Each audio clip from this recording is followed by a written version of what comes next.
The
Sunday Sequence Break.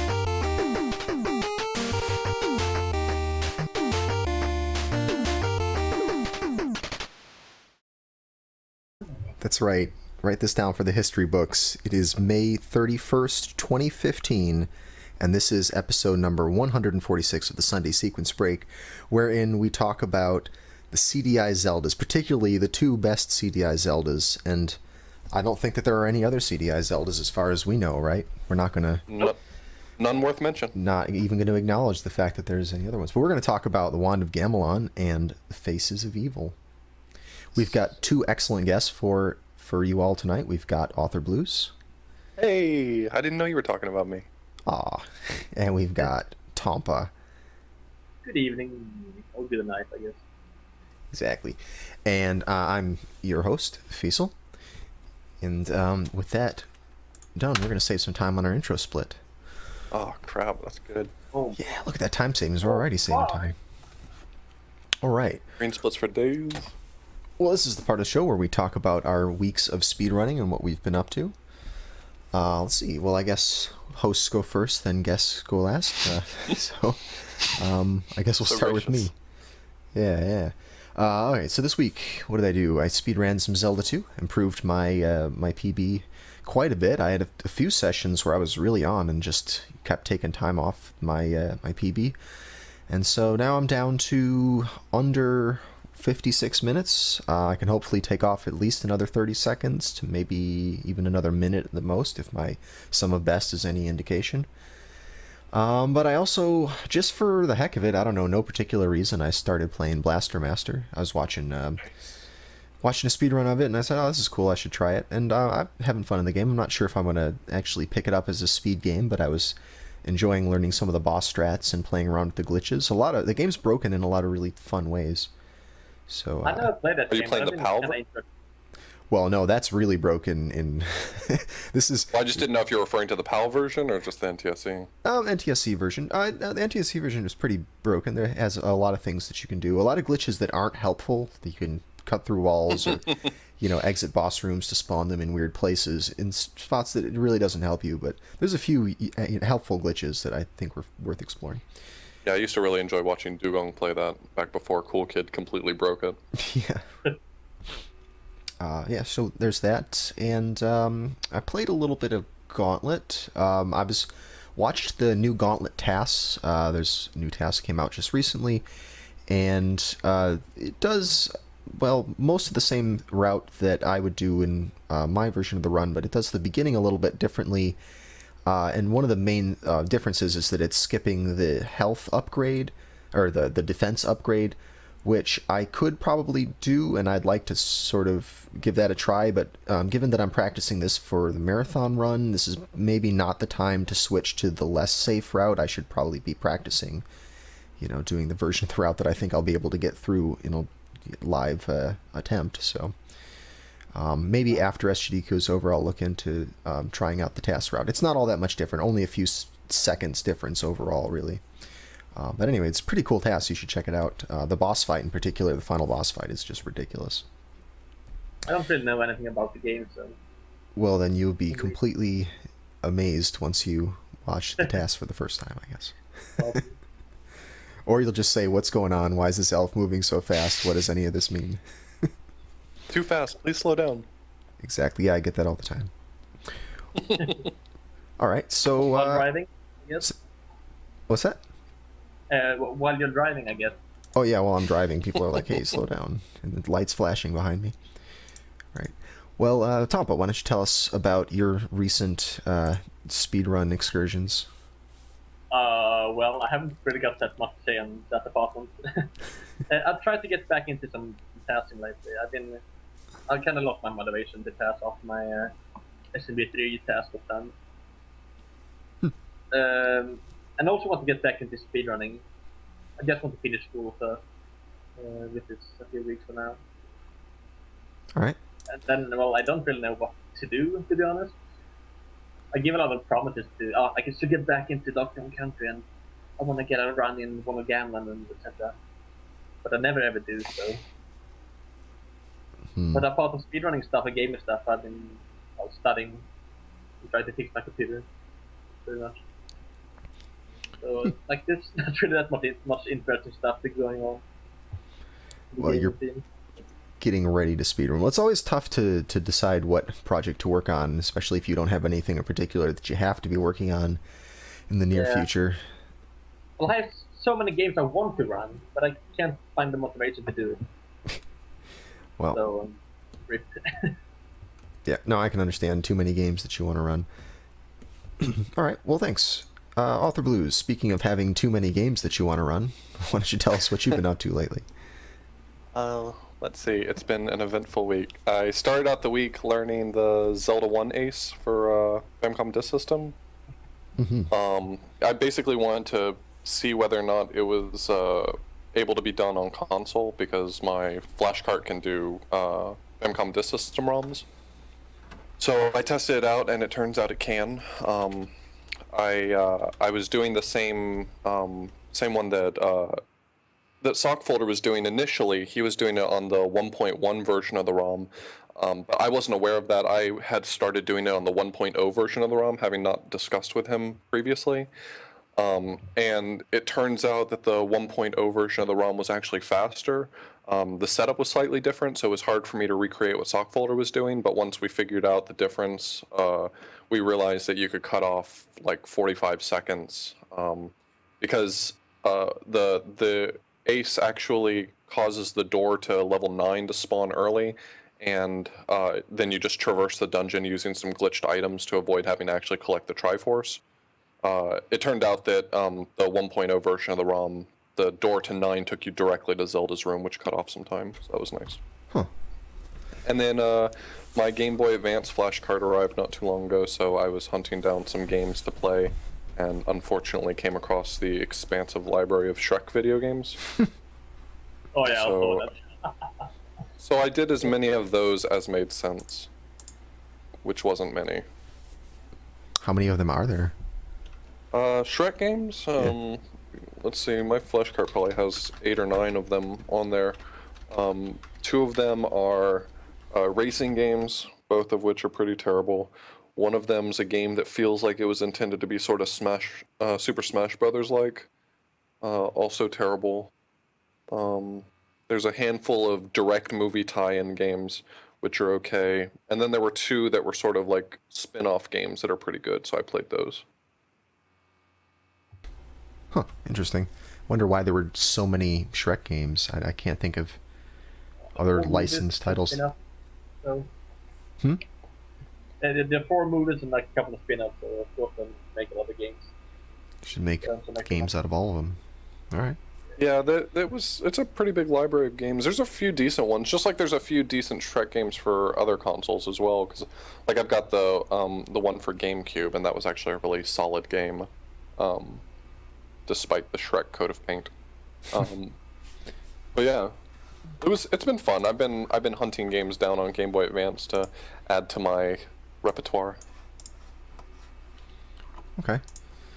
Well, yeah, I mean, you must have a lot of options if you have flash carts for how many systems now?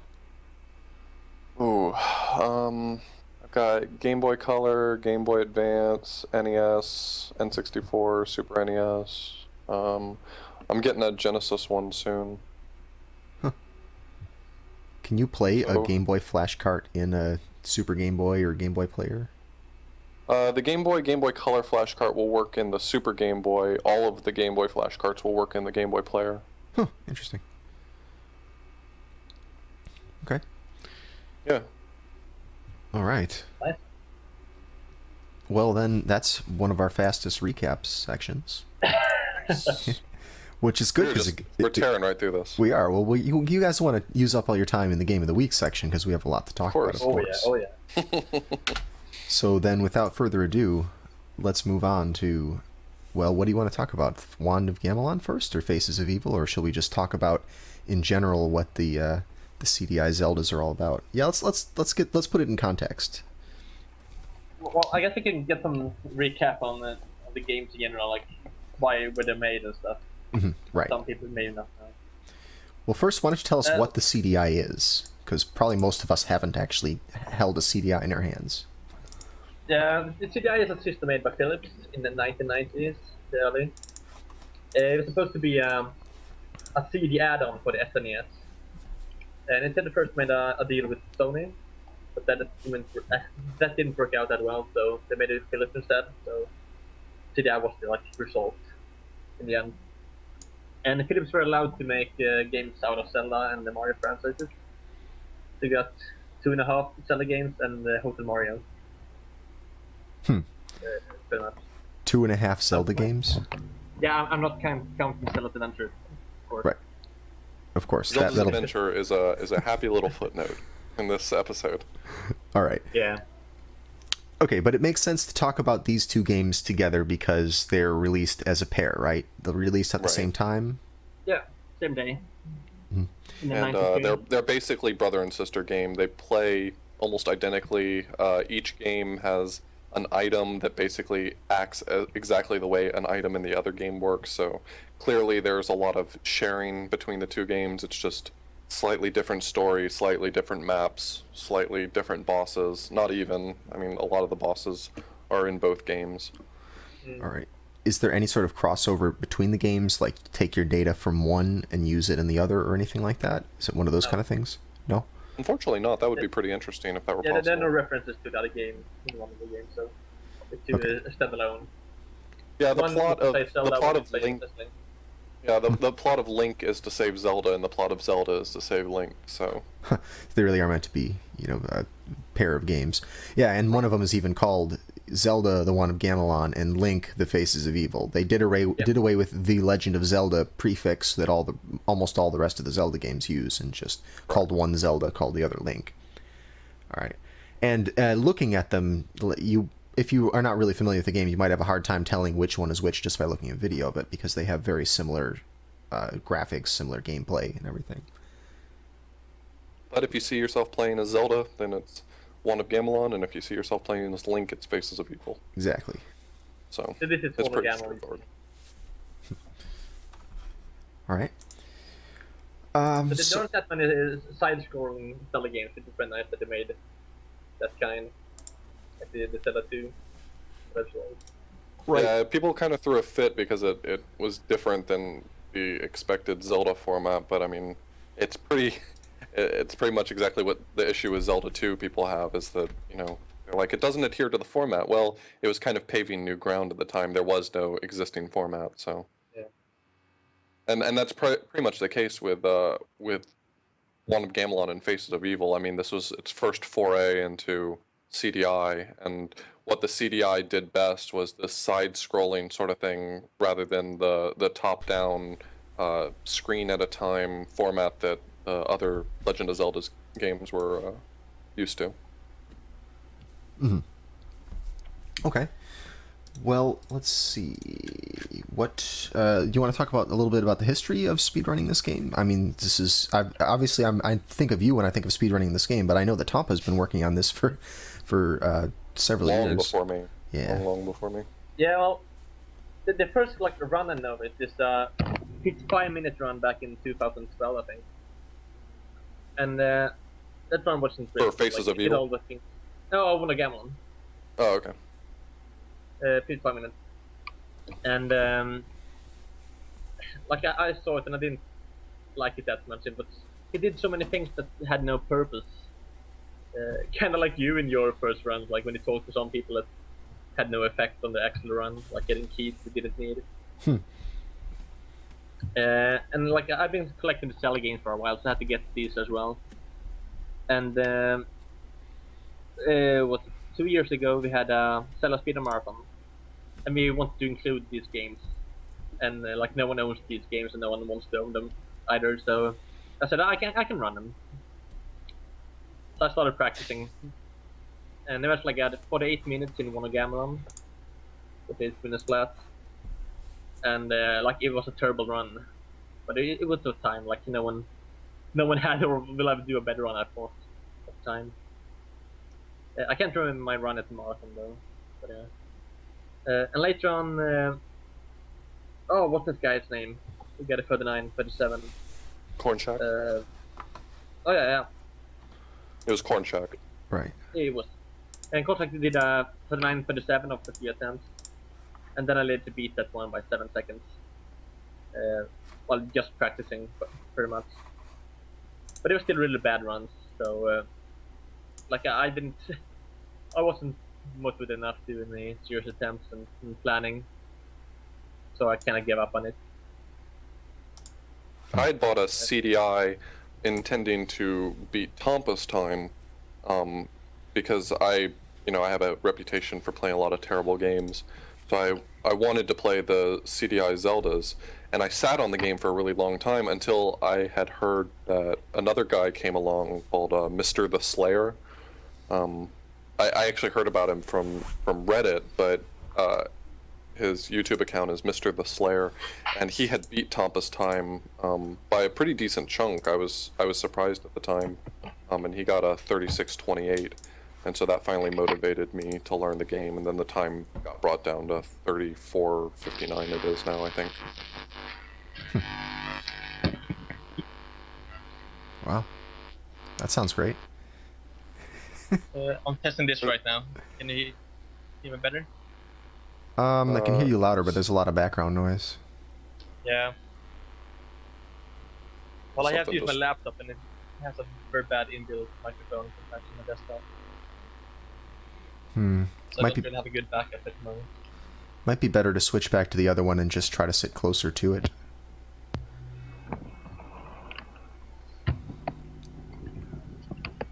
I'll try, I guess. But yeah, it is tricky. Okay. I can stream. Just scream really loud. Talk louder. I'll try. Okay. Anyway. Okay, we were So talking that's about. that's the history of one of Gamelon. That's definitely the most contested of the games. It's I think the cheaper of the two games and the most well known of the two, and definitely has the longest history because Faces of Evil is a lot shorter. There was a Let's Play essentially. I shouldn't say that. That's disparaging. There was a really long run on YouTube, a guy who was playing on emulator, and it wasn't really routed at all. It was just, he sat down to do it as a speedrun. And his time was like 59 minutes, with a bunch of deaths and re-entering stages and stuff like that. And Tompa had another one after that I think he wrote down. I don't remember what his time was though. Yeah, I got a time of like 51 minutes something. I didn't record it though, but yeah, Okay. It's a practice run for the marathon as well. For the So I'm ZSR more- marathon? Yep. Oh, gotcha. Yeah, and I more recently got a disc for Faces of Evil and decided to reroute it, and brought it way down to like, was it like 32 Oh, now? yeah. Faces. 32 minutes something? 25. I see 25, 29 or something like that. Right, 25, 29. So it got brought way down, mostly because of the fact that the routing in Faces of Evil is a lot more interesting.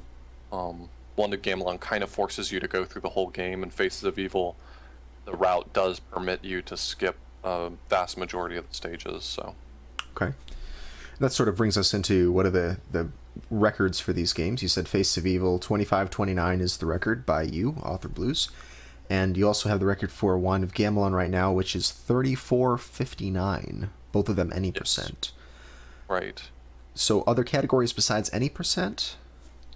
I mean, you could technically consider like a 100% to be beating all bosses and collecting all items. For Wanda Gamelon, that's not really interesting because you really only skip like one boss, maybe.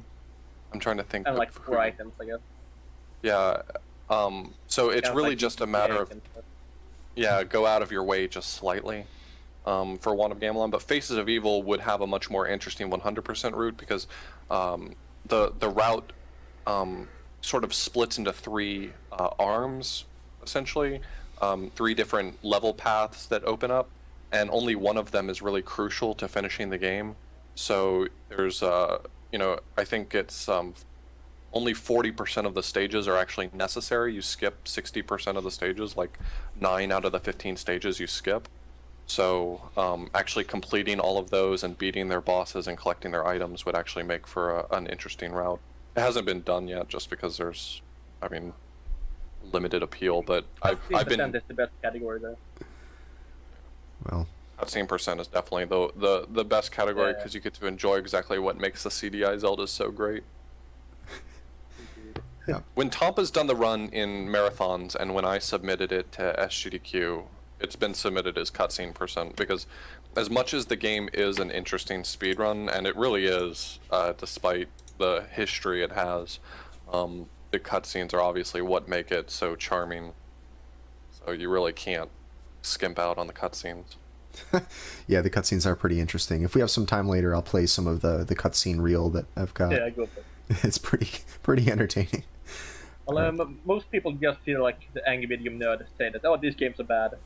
And then they say the same thing without ever testing them. These are really good games, to be honest, and the soundtrack is great for both of them. It definitely comes from its era, though. You hear it and you're like, I'm in the 90s.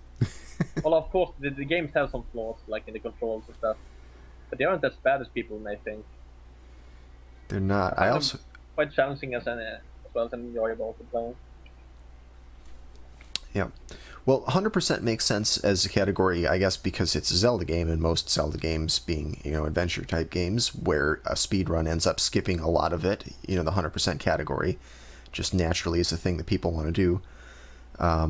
So I guess that makes sense. Any other categories? I mean, I don't imagine low percent would be different from any percent, would it? No, I mean, the real benefit in any percent is that you can save time by skipping out on those items anyway. So there's really no way to skimp back any further. Wanda Gamelon... the Power Blade. Yeah. Yeah, that's true. Yeah, that's pretty much the only thing that you'd be able to skip is the beam sword in Faces of Evil. And the thing is that Wanda Gamelon does collect a few items that are unnecessary just because no one has really taken the time to route not needing them. So those times for any percent should be brought down further anyway.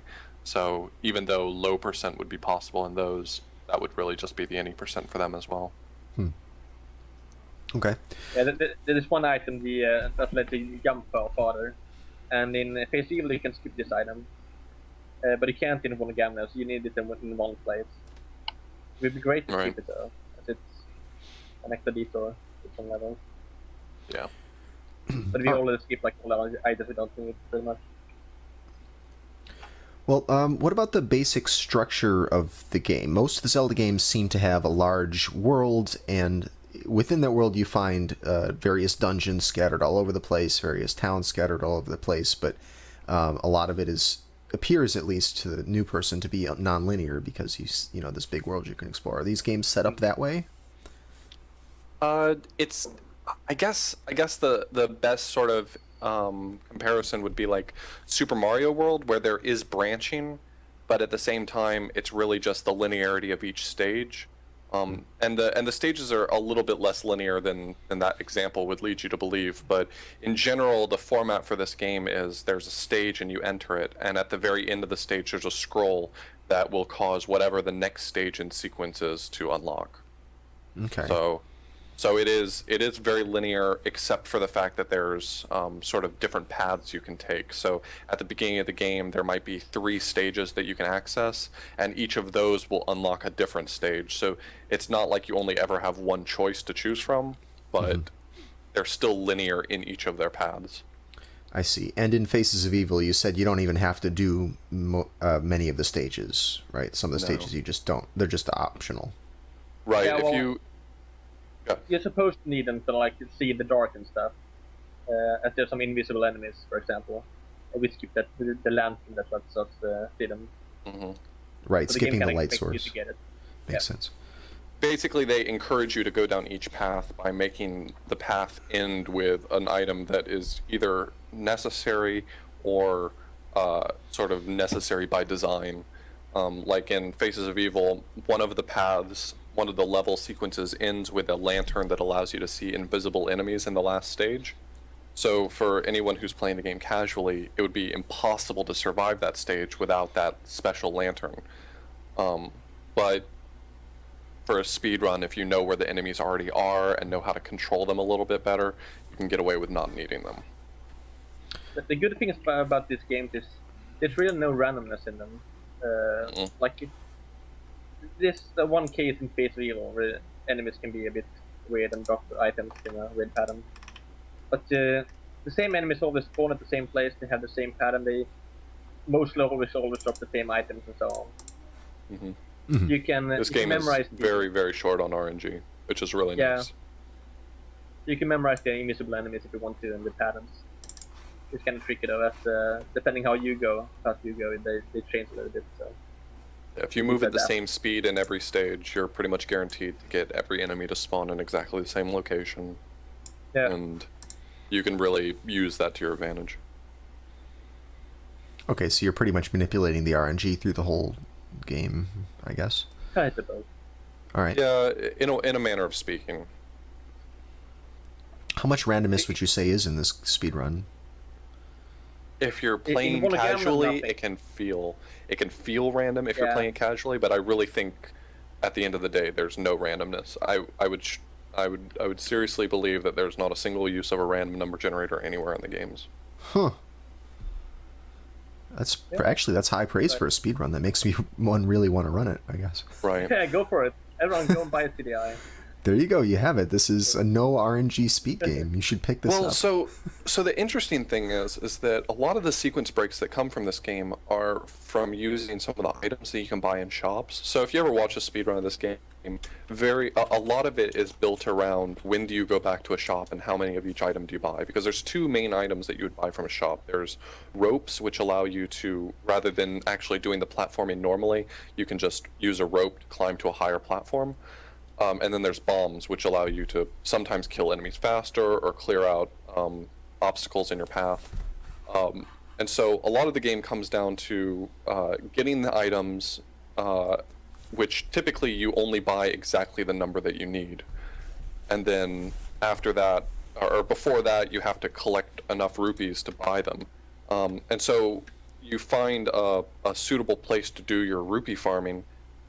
And if you're playing casually, it feels random whether or not the enemies drop, small rupees or big rupees, because there's red ones that are worth 1 and green ones that are worth 5. So you try to learn how to most effectively farm for rupees. But if you follow the same pattern every single time, you get the same number of rupees. So you can really plan out your route from stage 1 quite easily, down to just how many rupees and where do you spend them. Yeah. One annoying part is that most items cost money to use as well. Like the power glove costs 10 to use. So on. Yeah, this game doesn't have a magic meter like in other Zelda games. Instead, you spend rupees to use your items. So if you want to use the power glove, for instance, you're going to pay 10 rupees to use it. Every time? Every time you use it. You really need to stock up on some money if you want to get through the So game. part of your routing is definitely where are you collecting rupees and how are you using them, all the way down to, am I going to use the power glove to kill a few enemies? Well, that's going to cost me 10 rupees to do that. Can I afford it at that point? Huh. All right. So a lot of money planning. All right. So how much of this run would you say you spent farming? Because it sounds like you need money all the time for everything.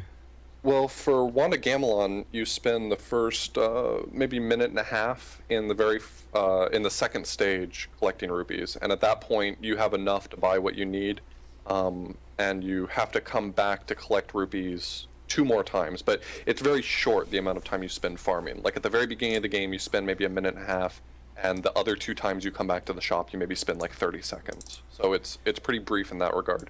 For Faces of Evil, it's one very brief moment farming, and then the rest of the game gives you enough rupees to survive the rest of it. Yeah, but really need to pick up At least based on our, based on our current, or well, at least the route that I'm working with right now, the enemies you kill in the game give you enough rupees to survive the route, assuming you're fairly But conservative. Face of Evil skips the power glove. It's destroys rocks in one hit. Otherwise, Right. you need 10 bombs to destroy them. Which So, is where most of the rupees are needed in Faces of Evil, actually, because you have to go through an extra 3 or 4 stages to get to the power glove, or alternatively, you can spend, a small fortune in bombs, because every obstacle that can be destroyed with a power glove can also be destroyed by 10 bombs, and every 3 bombs costs 20 rupees, so it costs you 60 something rupees to destroy something that the power glove would have been able to take out. So when Right. you want to Gamelon, there's one boss you have to use the power glove to kill. Bombs won't. Right, the which first means time I that played you the game, can't skip it. Yeah, the first time I played the game, I thought that you were supposed to use bombs. So I think I bought 90 bombs total and threw them all with the boss. But Oh, nothing the happened. Iron Knuckle. I did the exact same Yeah. thing my first playthrough. I was like, I can't kill this guy, because you have to get really close to him with the power glove to kill him. So it doesn't even seem obvious to you, even if you try the power glove, that it works. So And I the route came you in need there to take with... in the beginning is so weird. You have to go into someone's house and use the window to go to the rest of the area. Like, no one explains anything in these games, like where to go or how to use the items. So you have to, like, test weird things. It took me quite a long time to figure out how to get to the end of Staccato, just because I didn't realize I had to climb out the window. Yeah, I had to use a guide. I couldn't do it. I gave up. So. I think I only figured it out because I was jumping around up there and I realized I could stand on the windowsill. And I was like, Oh, if yeah. this ends up being a door, I'm going to be pissed. Oh, very good. Interesting. So now, Is this your record video, by the way, Blues? Did what? Is this your record video? yep. I think so. Oh, you need more jumping. I know. Every time keep I telling- would... Every time I would get a PB in this game, Tompa would message me on SRL IRC. He'd be like, hey, congrats on the new record. You didn't jump enough. Yeah, jumping is slightly faster than walking, unless there's a ceiling above you. Yeah, you walk roughly the same speed as every enemy in the game, but if you jump, you can see that you're just barely edging them out on speed. Yeah. So It's a it very is small time faster. But you have to be careful, because if you're jumping somewhere there's a platform above you, you might land on it when you didn't want to, or if you're jumping close to the top of the screen, if you bonk your head, it actually ends up being slower, so it's a little bit contextual whether or not you want to jump or not. And about jumping in general, like the control of these games are kind of weird. You have Yeah, to there's no jump jump button, you just hold up. Yeah. And when Oh. you want to jump diagonally, you have to press up and right. And then sometimes you just walk instead of jumping, which can kill you. Drop down into a hole or something. I see. Like, So there are many buttons on the CDI controller, but they don't use them all for some reason. Yeah, the game's hand-drawn art style is really charming. I personally believe, I know others would probably disagree with me, but I find the hand-drawn art style to be really charming, but it does get frustrating in a platformer not knowing where you can put your feet. Yeah. It's especially apparent at the very beginning of the game. There's a fight against a Dodongo inside of a cavern, and you have to go down to the very bottom of the cavern to fight the Dodongo, but it's really not obvious at all how to climb back out, because none of the platforms really are very well drawn. It's just incredibly unclear how to get back out of there. yeah, I saw a spot where you were walking through some like grassy field, and apparently there were sloped platforms everywhere in that grassy field, and I was like, how is he going to get down there? Is this like a Double Dragon kind of game where you can kind of press up and down to move up and down? Oh no, apparently there's platforms hidden in the grass. Sure. Right. But yeah, it definitely looks like someone just took it and just with on a canvas just drew the level. And then someone else came along and was like, I guess I need to put hitboxes in here somewhere. Right, And like right. tried to sort of guess, I guess this is where the edge of this thing is, as opposed to most games which are constructed from tiles, and it sort of has all the bounding boxes and everything built into that. Yeah, for its style, I really think that the art style is very nice, but I think that it was a misstep to design it this way, considering it's a platformer, especially with some of the platforming being so difficult. Which it very much is. There's a lot of situations where at least the speedrun route takes some very difficult jumps and very difficult platforming, and it's just made all the more difficult because you sort of just have to go into it knowing where the platforms are, irrespective of what's drawn on the screen. Well, I'm sure they're very proud of themselves for making a very unique looking game and not so much focused on making a playable game, given the fact they didn't even give you a dedicated jump button. Yeah. Yeah, the problem with the jump button is like there are 4 or 5 different controllers, I think, and one of them has only 2 buttons, so they have to adapt the game. Oh, there's a controller that only has 2 buttons? I thought there were only the 2 that have the 4 and the 3, so I was like, why didn't they just use another button? I see. Yeah, there's 1 4, 1 3, and 1 2 button controller, so... Okay. Because I have the controller that has 4 buttons. My controller looks essentially like the SNES controller. Yeah, that's one I'm using as well. So the CDI had several different first-party controllers? Yeah, and they're like 10 different systems as well, so... Yeah, the CDI itself is more of a standard. It's not really... It's not like SNES, where SNES means the Super Nintendo. It's a standard for systems, essentially. So not only did Philips make some consoles, and they made a variety of them, but also Magnavox made some of them, and I don't know if there were any others, but like I have the Magnavox CDI actually, and the Magnavox CDI has a whole bunch of model numbers. So I've got the 550, but there's also the 450, and there's like a lot of it's not very standardized, and that can be frustrating as well. Because and some people may not know that we talked about this before the show started. There are a couple of movies for this CDI as well that they made. So, like I have a German version of Patriot Games, for example. You have a German Patriot Games for the CDI. Yeah, like it's so good. I have RoboCop. RoboCop, see, there's a winner. Okay.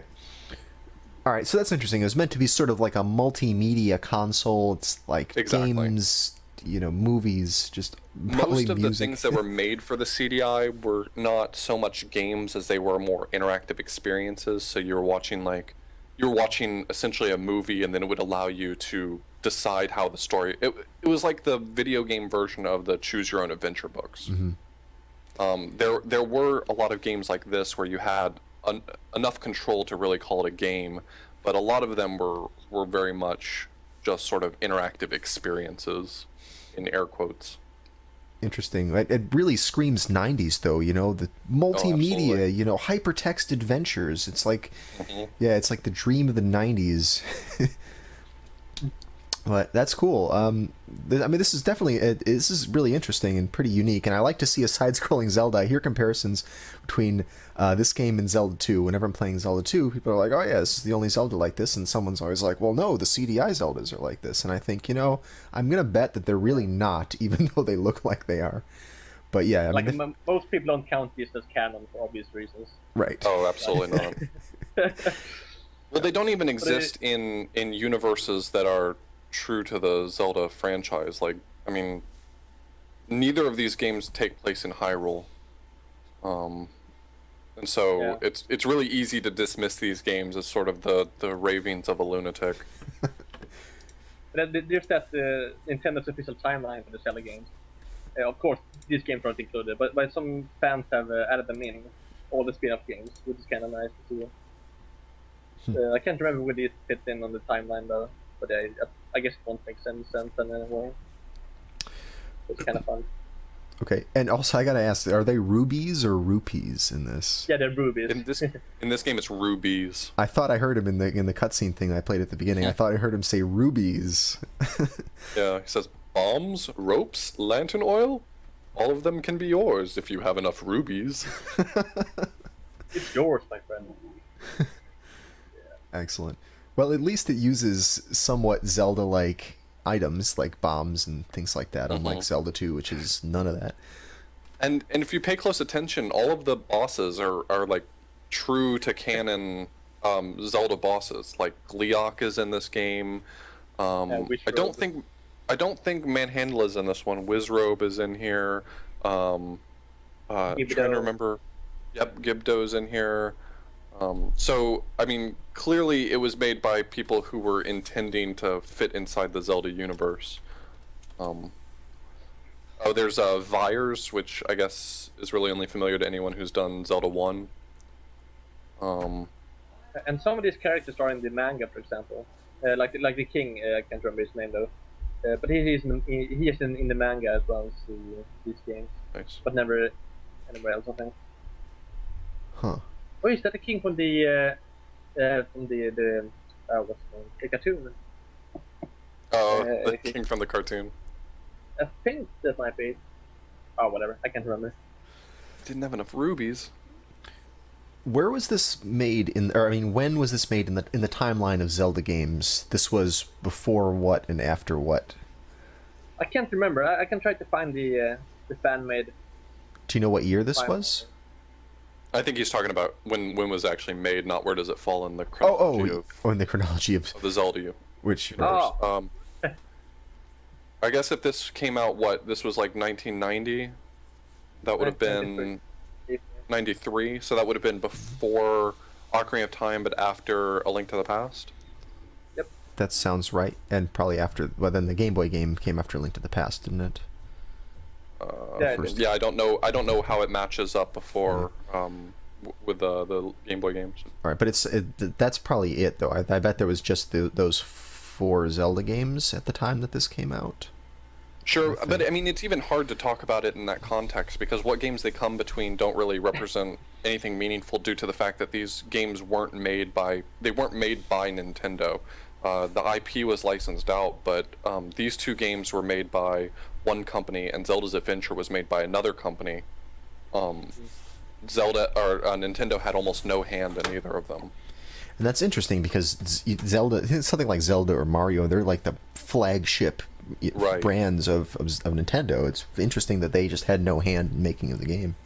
Yeah, typically the joke is that you've noticed that since then Nintendo has never let their IP be used by anyone else. And there's a pretty good reason for that. Yeah. So this this is the only thing that really is relevant to mention while we're watching the run. I guess it's probably coming up pretty soon. This is the beginning of the very last stage, and you see that Zelda's taking damage consistently, even though nothing's touching her. In this last stage, all of the flying enemies are actually invisible. And so if you were to go out of your way to collect the highest tier of lantern, they would be visible, and you'd be able to see them and attack them and stop them from killing you. But we don't do that in this run. And this run actually has quite a bit of time to save because due to the fact that you take so much damage and it's pretty hard to handle that, we go out of our way to collect Water of Life, which gives you a health refill. So something that you kind of need to understand about this game is that there's no life system in this game, but when you enter a stage, you can die 3 times, and it'll allow you to restart the room over again when you die. But if you die 3 times, you get kicked out of the stage completely. So that's sort of your life limit. You can re-enter. There's really no penalty for getting kicked out of the stage, but it prevents you from just being able to death abuse and just like brute force your way through the stages. So due to the fact that this game has a very long last stage, there's really no way to just tank a death in this one. You really need all of the lives that you have. So we have to go out of our way right before the very last level to collect Water of Life to give us a little bit of extra, ammunition to survive the last stage. But you could really save close to a minute in this game if you were to be able to route that out. It would just involve memorizing the exact spawn position of every single invisible enemy, where to jump and when to attack in order to prevent them from damaging you, which is not a small feat considering that last stage doesn't really allow you a lot of room to jump around, which makes killing them difficult and makes it very easy for them to just deal out incredible amounts of damage.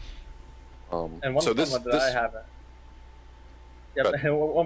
that I have is that my save feature is dead on my CDI. I think that's the same case for you. Yep. So we can't just make a save and keep practicing it. We have to keep replaying the game up to that point all the time. Oh wow! So you can't train by just by saving or anything? You have to just play through the No. game in full Well, runs. you could if your CDI had the save feature, but most of the CDIs, if you're going to buy one these days, they're refurbished, and a vast majority of them, even if the seller says that it doesn't, the save feature doesn't work anymore, at least not properly. Like my save feature works, like when I first got it, it would hold the save on a soft reset, but on a hard reset it deletes all the saves. So. Is there some sort of internal battery that's dying? I believe so, but And like I tried even to look up guides how to change the battery, but they say it's way too hot to even bother, pretty much. right. Hard Yeah. to change a battery? I'm Yeah, trying to I've heard imagine what is inside this beast of a console that you can't do this. Well, Or it's considering there's like 6 different consoles, you have to learn how to change the battery on. Oh, I guess. But yeah, that's So the problem when I that me and played, Tompa both have. There's no way yeah. to practice the late stage without playing the whole game first. So When I played through Soul's Adventure, the third game, I had to leave the game on for like 1.5 weeks to be able to beat it. I was kind of busy those weeks as well, so I couldn't play that much. But I left the console on, hope that it didn't overheat.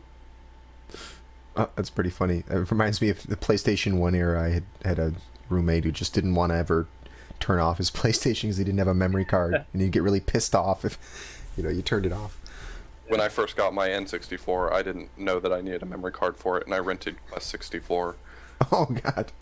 So I just left it on for 5 days straight, trying to play through the game. Nice. Nice. Okay. Maybe let's talk a little bit about some stuff that's specific to the games. We're about almost at the end of this run. I mean, you said that there's not too much in terms of speed tech other than routing and jumping everywhere, but I mean, is there anything really important to speedrunning this game in particular that we haven't talked about? Understanding camera manipulation, understanding, like the big thing if you're going to speedrun this game is that you have to memorize all of the dark rooms, because both of the games do not include gathering the lanterns as part of the route. So this game has 4 stages, and I think that the current Faces of Evil route has 2 stages that are completely pitch black. So you have to know where all the platforms are, even without the terribly hand-drawn backgrounds. You just have to know where the platforms are. Yeah, like right now. And so, go on. yeah, so that's the big like preparation for learning this game is you really just need to memorize all of the dark rooms. And you have to practice with the controller a bit, as it can be a bit tricky at first. Like to do the jump at the sideways, for example. But then there's not really much to say otherwise. Yeah, this game is very much a game. It's much like an RPG speedrun, in that the execution kind of takes care of itself with a small amount of practice. It's really more about the routing and inventory management, I would say. Okay. What would you say that you end up resetting over the most on in this game? Probably farming for rupees. If that doesn't go fast enough, or doesn't, if I don't get the number that I'm looking for right out the gate, I would reset for it. There's a few jumps in the game that are... it's so unfortunate. There's a few jumps in the game that are just barely long enough to make the gap naturally, because they intended for you to use the item that allows you to fly a short distance. So a lot of those jumps can be incredibly unforgiving, and I think probably the biggest the biggest reset point is really the inventory management, because typically because they're so expensive, you buy exactly the number of ropes you need, you buy exactly the number of bombs you need at any one point. So if you throw a bomb and you miss your target, or you use a rope and then you die, so you wasted the rope and you still have to do the room anyway. Those tend to be pretty heavy reset points, because there's not very often a plan B that makes sense. Usually, if you die, it's not very safe. Like if I were to do this game for a marathon, I would buy, 10 extra ropes and 3 extra bombs just to have around for backups in case I needed more. And one problem is that you can accidentally use an extra button, like if you want to enter a door or something. That you use the same button to enter doors as well as using your item. And sometimes you use item instead of entering the door, which can be heartbreaking. Yeah, that's kind of the heartbreaker of only having one button that does everything. Because there's one button that does sword, and the other button is not sword. So the button it opens doors if you're standing in front of a door. It uses an item, whatever item you have equipped, and it opens your menu if you're crouching. And knowing what the precedence of those three actions are takes a lot of practice. Wow. Okay.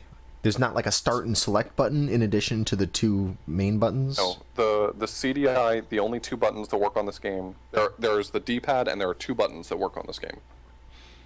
Button Wow. 1 and button 2. I think it was. Button 1, button 2. That's interesting that something in the 90s is going back to like fewer buttons than even the NES had. You know, this is back to like Atari level of button selection. Right. And another problem that the Angry Video Nerd mentioned is if you want to enter a door, then you maybe want to use an item, or like switch to an item. You crouch, you use the item, you use a button, and then you re-enter the door again, instead of like being able to equip the bomb or rope or whatever. Oh, And just anyone because. who's played this game casually, anyone who's played this game casually knows the heartbreak of like you walk into a completely dark room and you're like, oh, this is a dark room, I need to pull out my lantern and use it, and both of those actions are just going to walk through the door again.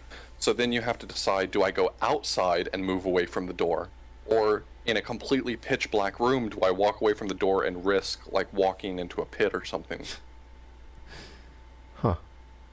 And all this. I think this game would have benefited. I think this game would have benefited from having a little bit more control over, like, just A represents, just button 2 represents using your item, up and 2 represents going through a door, and down and 2 represents opening your menu, and like deciding the precedence based on your D-pad. But that's not the way it works.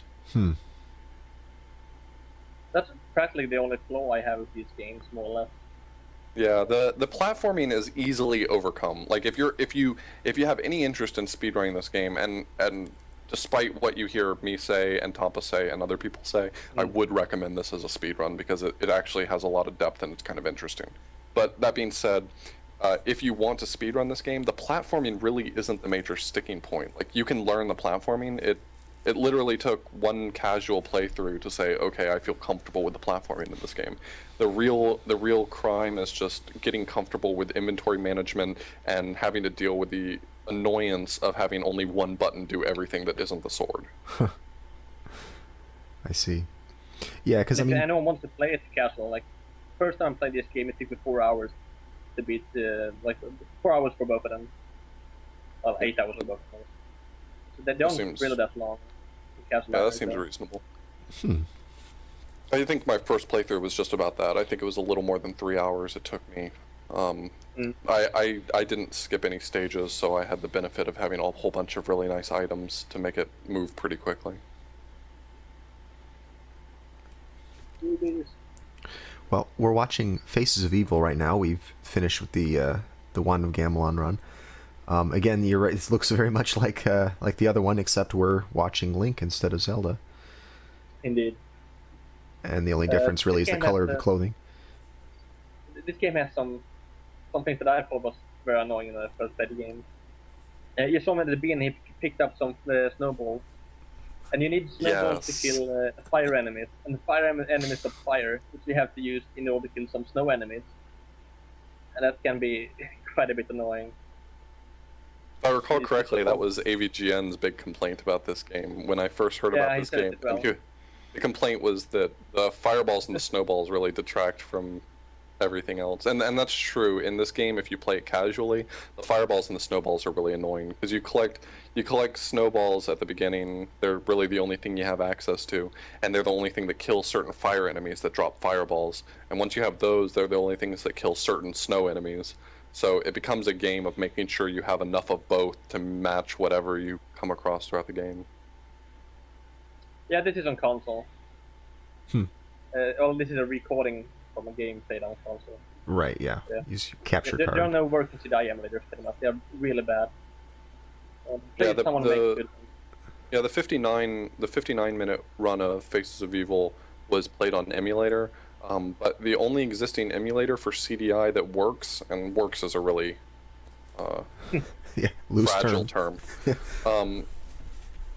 The only CDI emulator that works actually doesn't accept joypad input. It only accepts mouse, because most of the games are interactive experiences that you would use the controller anyway to just move a mouse cursor around on screen. So the mouse makes the most sense for most of the things.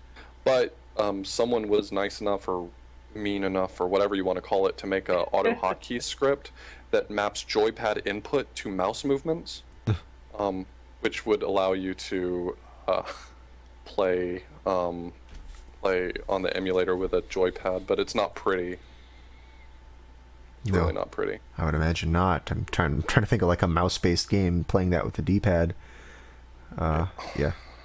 The only other piece of tech that I can think of that just came to mind watching this run is your shield's actually really effective in this game. It can block most things, but the problem is that while you're walking, it's hit or miss whether or not your shield's actually going to do anything. It's got like if I had to take a guess, I'd say you have like a 10% chance of blocking something while you're walking, and you have like 100% chance of blocking if you stand still for a moment so that he sort of sets his shield in front of himself. Like if you just stop walking for a second, your shield won't be in front of you, but if you stand still for just a moment, he'll put his shield in front of him such that it will block things properly. But one thing that I figured out from this game, and it's actually sort of an interesting piece of tech as far as like health conservation, which is crucial in this game, is if you crouch or stand up from a crouch, like if you just change whether or not you're crouching, you instantly go into shield in front of you state. So if you're like walking toward an enemy and he throws something at you, if you instantly crouch, you can block what he's throwing at you. Or if you instantly stand up from a crouch, you can block what's in front of you. So learning how to make use of that effectively takes a little bit of practice. I think I wasted a bomb right there. Uh-oh. Someone can come along and beat your world record time. Look out. Yeah, No, usually that's a reset for me. If I waste a bomb, I usually just... Oh, I think I remember. This is the run where I was getting so frustrated with resetting over that I was just like, screw it, I'm going to go back and buy another bomb. Well, it worked out in the end, though. Yeah. Oh, yeah, it did work out because I think I wasted more bombs. You can only buy bombs in groups of 3, and my route actually buys an exact multiple of 3 and uses an exact multiple of 3. And I think in this one I bought an extra set of bombs because I used one too many, but I ended up wasting more of them even, so I ended up being okay. This, I would say between the two, this is the much more optimized run. This one definitely probably has close to a minute worth of mistakes. And when I say mistakes, I don't mean so much like glaring obvious errors. I mean, if you were to play perfectly, you could probably save about a minute. It's definitely like optimization in the like you can use rope sometimes to skip a small area. Right. The problem sometimes is that the enemies in the lower rope give you a lot of rupees. Yeah, me and Tompa have slightly different routes for Faces of Evil. There's one, at least notably, there's one stage where you can skip about half of the upwards climb by using a rope right at the very beginning of the stage, and Tompa does, and told me about it. I was like, well, that's nice, but all of the enemies at the bottom are the ones with the good rupees, so I go down there to get them first, and then I climb up anyway, so... So there's definitely, if you're the sort of person who likes to route games, this game is still wide open for some really quality routing. Yeah, and like, just to explain that one of the problems is the rubies, so you have to like plan for that. You can get enough of them. So if you do develop a route, you will inherently at the same time develop a rupee route at the same time, and so it's very difficult to change your route. If you're later like, oh, you can do this slightly faster, it almost always comes with the, okay, but I'm going to not be collecting an extra 20 rupees, so where am I going to get them from? Mm-hmm. Which I find very interesting. The, I think that's a lot of fun in a route, having to like take a whole bunch. It's not so much just how do I get from left to right as fast as possible, but there's a lot of pieces and parts that you have to take into account at the same time. Right, I like that kind of thing. It's a trade-off. I mean, anytime you see something that, oh, that could be an advantage, rather than just, adding it to the route blindly, you think, well, what's the disadvantage to it? And then you measure how many seconds lost, how many seconds gained, things like that. But that's cool. But there are many places where you can use an extra rope. But then you will end up with one rope too little in the end. So, then you have to buy 3 more. Yeah, I would say if there's one real big shortcoming to running this game, it's that typically your inventory management is so tight that if you die at any point, it usually ends up being a reset, if not a huge time loss, having to account for the items that you've wasted. Okay. Let's see. Are there boss fights? Because I gotta be honest, I haven't really been... I mean, I think I've been paying attention to this video, and I'm not seeing stuff that's just jumping out as a boss fight, but maybe there are boss fights. You've actually seen quite a few of them, but you wouldn't know it, because most of the bosses, if you use the right weapon, are a one-hit kill. Okay. Even Gamelon is, so... Ganon is undefeatable, except for if you in the first game, if you bring the Wand of Gamelon to fight him, all you have to do is throw the Wand of Gamelon at him one time and he dies. Huh. Yeah, and the same. My favorite part is that it's not firing the wand at him. It's not like shooting magic out of it. You just throw the whole wand. Yeah. And I like that. I think that's an extra sort of charm to the game. Well, just like in Faces of Evil, you take a book to him, and it's not like you read some sort of spell out of it. You just chuck the book at him. Right. Literally throw At the least book that at him. one was more easily explained because in the cutscene for defeating him, he just gets sucked into the book. Yeah, throwing the wand thing, that's sort of like in a silly cowboy movie if they throw their guns at each other instead of firing them. Okay. Nice. What about glitches?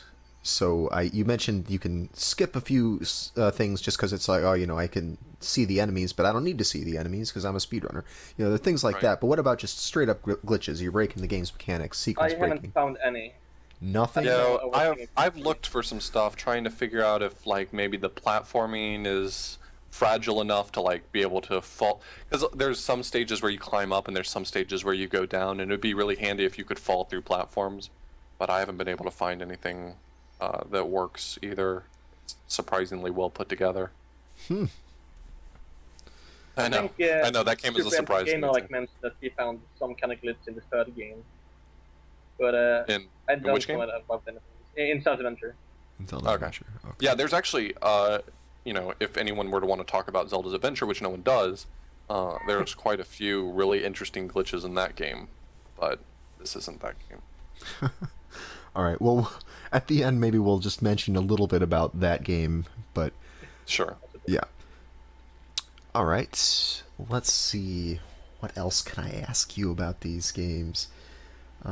Jumping everywhere. I mean, the only thing we have under techniques are jump everywhere and learn to do stages in the dark.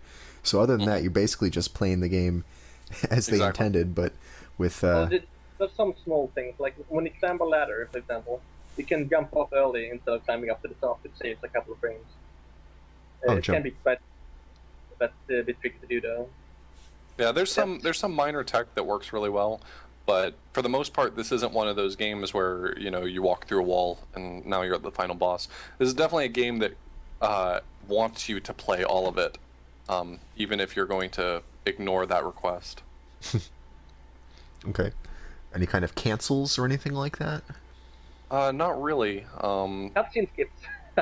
Yeah. Cutscene skips. Thank God they allowed you to skip cutscenes, because most of them are really long. Actually, it's sort of a double-edged sword. I almost wish you couldn't skip the cutscenes, so you'd get to watch them every time and not lose time for it. The cutscenes are just too good. I don't think a lot of people are familiar with the CDI Zelda's cutscenes just from YouTube videos and the collections and stuff it's. I don't think you appreciate how charming they are unless you see them in the context of actually playing the game. Because there's something fantastic about playing this game, which is fun, but obviously poorly put together, and then you just beat a boss, and Zelda, and the boss goes, "No, you killed me," and Zelda goes, "Good." Like, it's what's the opposite of catharsis? Like, it just feels right. It feels fitting for this game. The conversations make no sense. Like, they talk about random things that don't matter at all. Like in the beginning of this game. Oh, there's a Goma. Yeah, here's a sword. Okay. Yeah, she barely speaks English. You can only barely make out the fact that she says something about hiding a key in a skull, which is the hint for how to proceed in the game. But if you can't understand her very clearly broken English... It's like my English. Oh, God. It's worse than Tompa's English. Yeah, that's bad. All right. Anything else in particular you want to say about Faces of Evil? Faces of Evil is definitely, as far as I'm concerned, the better of the games to speedrun. Really? Just because of how much there is to skip. Wand of Gamelon is the more popular, and I think that's why it got... I mean, you know, for a game like this to have 4 people pass around the world record, I think is pretty impressive. So it was weird to me to come to the conclusion that Faces of Evil was actually the better speed game. It's not all that much rarer or more expensive to get your hands on, and there's no reason why it shouldn't be as well known. The cutscenes are equally as funny. It's not like there's any reason for one to appeal more than the other, in my opinion. But Wand of Gamelon just seems to historically be the more well-known of the two, and Faces of Evil turned out to be the better speedrun. I guess I can't say from a casual perspective, because I don't think in terms of a casual gameplay anymore, but I honestly find Faces of Evil to be more fun overall, so it was astounding to me that Wand of Gamelon was so highly contested, and Faces of Evil was so wide One open. small thing that bothered me with this game is that they reused a lot of the boss fights. Like, if I Gleok 2 times, if I Wishbone twice as well, and so on. Right. It's a very small thing, but it bothers me a bit. Sure. Okay. These are, you mentioned about the same price. Well, how expensive are the CDI Zelda games? I think right now Wand of Gamelon goes for about 40, Faces of Evil goes for about 60, and Zelda's Adventure is about $425. So, Zelda's Adventures is $425. Zelda's Adventures. The cheapest one right now on eBay is $425. Wow. I think that if I were to say, like, what's my threshold before I would consider buying it, I would say based on its rarity, I would consider buying it if it were under 200. But there's just not enough copies moving around right now to find that consistently. Interesting. Well, let's talk for a little bit about not Faces of Evil, about Zelda's Adventure, because I mean that's not our focus this week. No. It's still worth mentioning. It's worth mentioning. One of the It's a piece of history. So, okay, that made by a different publisher, and what's the gameplay style like? I've actually never seen that game, so you would have to explain to me what it even looks like. It's a lot more like, let's say Zelda 1. It's not like A Link to the Past, where when you move, the camera moves with you. It's very much like Zelda 1, where you touch the edge of the screen scrolls over, and you're now on that screen. You play as Zelda, and you walk around and you can kill enemies just like you would in Zelda 1. I feel bad comparing it to Zelda 1 because Zelda 1's a really good game. But it has the whole... Good. And one thing that's great is that the cutscenes are live action cutscenes. Actual actors. So it's not animation, which is pretty funny. Well, okay, wait. There's live action cutscenes on that. The whole game is live action. The whole game is live action. All of the models that are on screen are all like photographs of people. Like the Zelda walk cycle is a photo of Zelda with 1 foot forward, then a photo of Zelda with both feet together, and then a photo of Zelda with the other foot forward. And the cutscenes are a guy in a long white beard looking like he's Gandalf for Halloween. That's interesting. And my understanding is that all of the voice acting was actually done by staff on the game. Like, they didn't get voice actors, they just got, this animator recorded this voice clip and this programmer recorded this voice clip, and so the voice acting is actually really humorous because it's clearly people who don't know how to, enunciate. It's clearly people who don't know how to inflect properly. It sounds like they're reading off of a piece of paper because they were asked to by their project manager that day. Right. And one thing I mentioned before that the soundtracks for Faces of Evil and the Gamelon are both really good. The soundtracks. They're great. They're In great. Adventure, there is no music pretty much. But there is dead ambient quiet all the noise. time. Yeah. There is. So if you're outside, you can hear the sounds of like wind rustling leaves, and you can hear the sounds of like birds chirping every once in a while. And if you're near a river, you can hear the sound of like babbling water. It's interesting. It's not good, but it's interesting. Like there's some dungeons that have some kind of music to them, but every time you move to a new screen, the music stops and then it repeats over again from the beginning. And the loading times between each screen is longer than it takes to go through the screen. Like it's 9 or 10 seconds per screen it takes to load the next screen, I think. And that's one of the things that's very annoying when you play that game. It does have a few glitches. A lot of events in that game are based on audio blocks. So like you'll talk to someone, and their audio clip will play, and then once their audio clip finishes playing, the item that they're going to give you might appear, for instance. And there are glitches in that game where you can cause the game to get confused about what item it should, or what audio clip it should play, and so you can actually speed up the game a little bit by getting it to play a shorter audio clip than the one it was intending to play. Since once the audio clip ends, it'll give you the item. And that's actually used in quite a few places in that speedrun, as far as I understand it, where it might have been previously like a 30-second audio clip, but they get it to play like a 6-second audio clip, and so you save a bunch of time that way. And one thing about the items, like in one of Gamelon Face Evil, they don't really explain much about what the items do. In Zelda Adventure, it's even worse, because you only get the name of what the item is, and then you have to keep testing it in random places and hope that something happens. Yeah, at least in Face of Evil 1 of Gamelon, usually the person who gives you the item will either they'll have told you why they want to give you the item, or once they give it to you, they'll tell you what it does. Yeah, kind of hint, whatever. That doesn't exist for Zelda Adventure. I ended up having to use a guide for a few things because I can figure out how they work. I think the biggest complaint people have with Zelda's Adventure typically is that when you touch the edge of the screen and it tries to scroll, it's like a 7-second wait for the next screen to load. Is it all just because it has to load things off disk?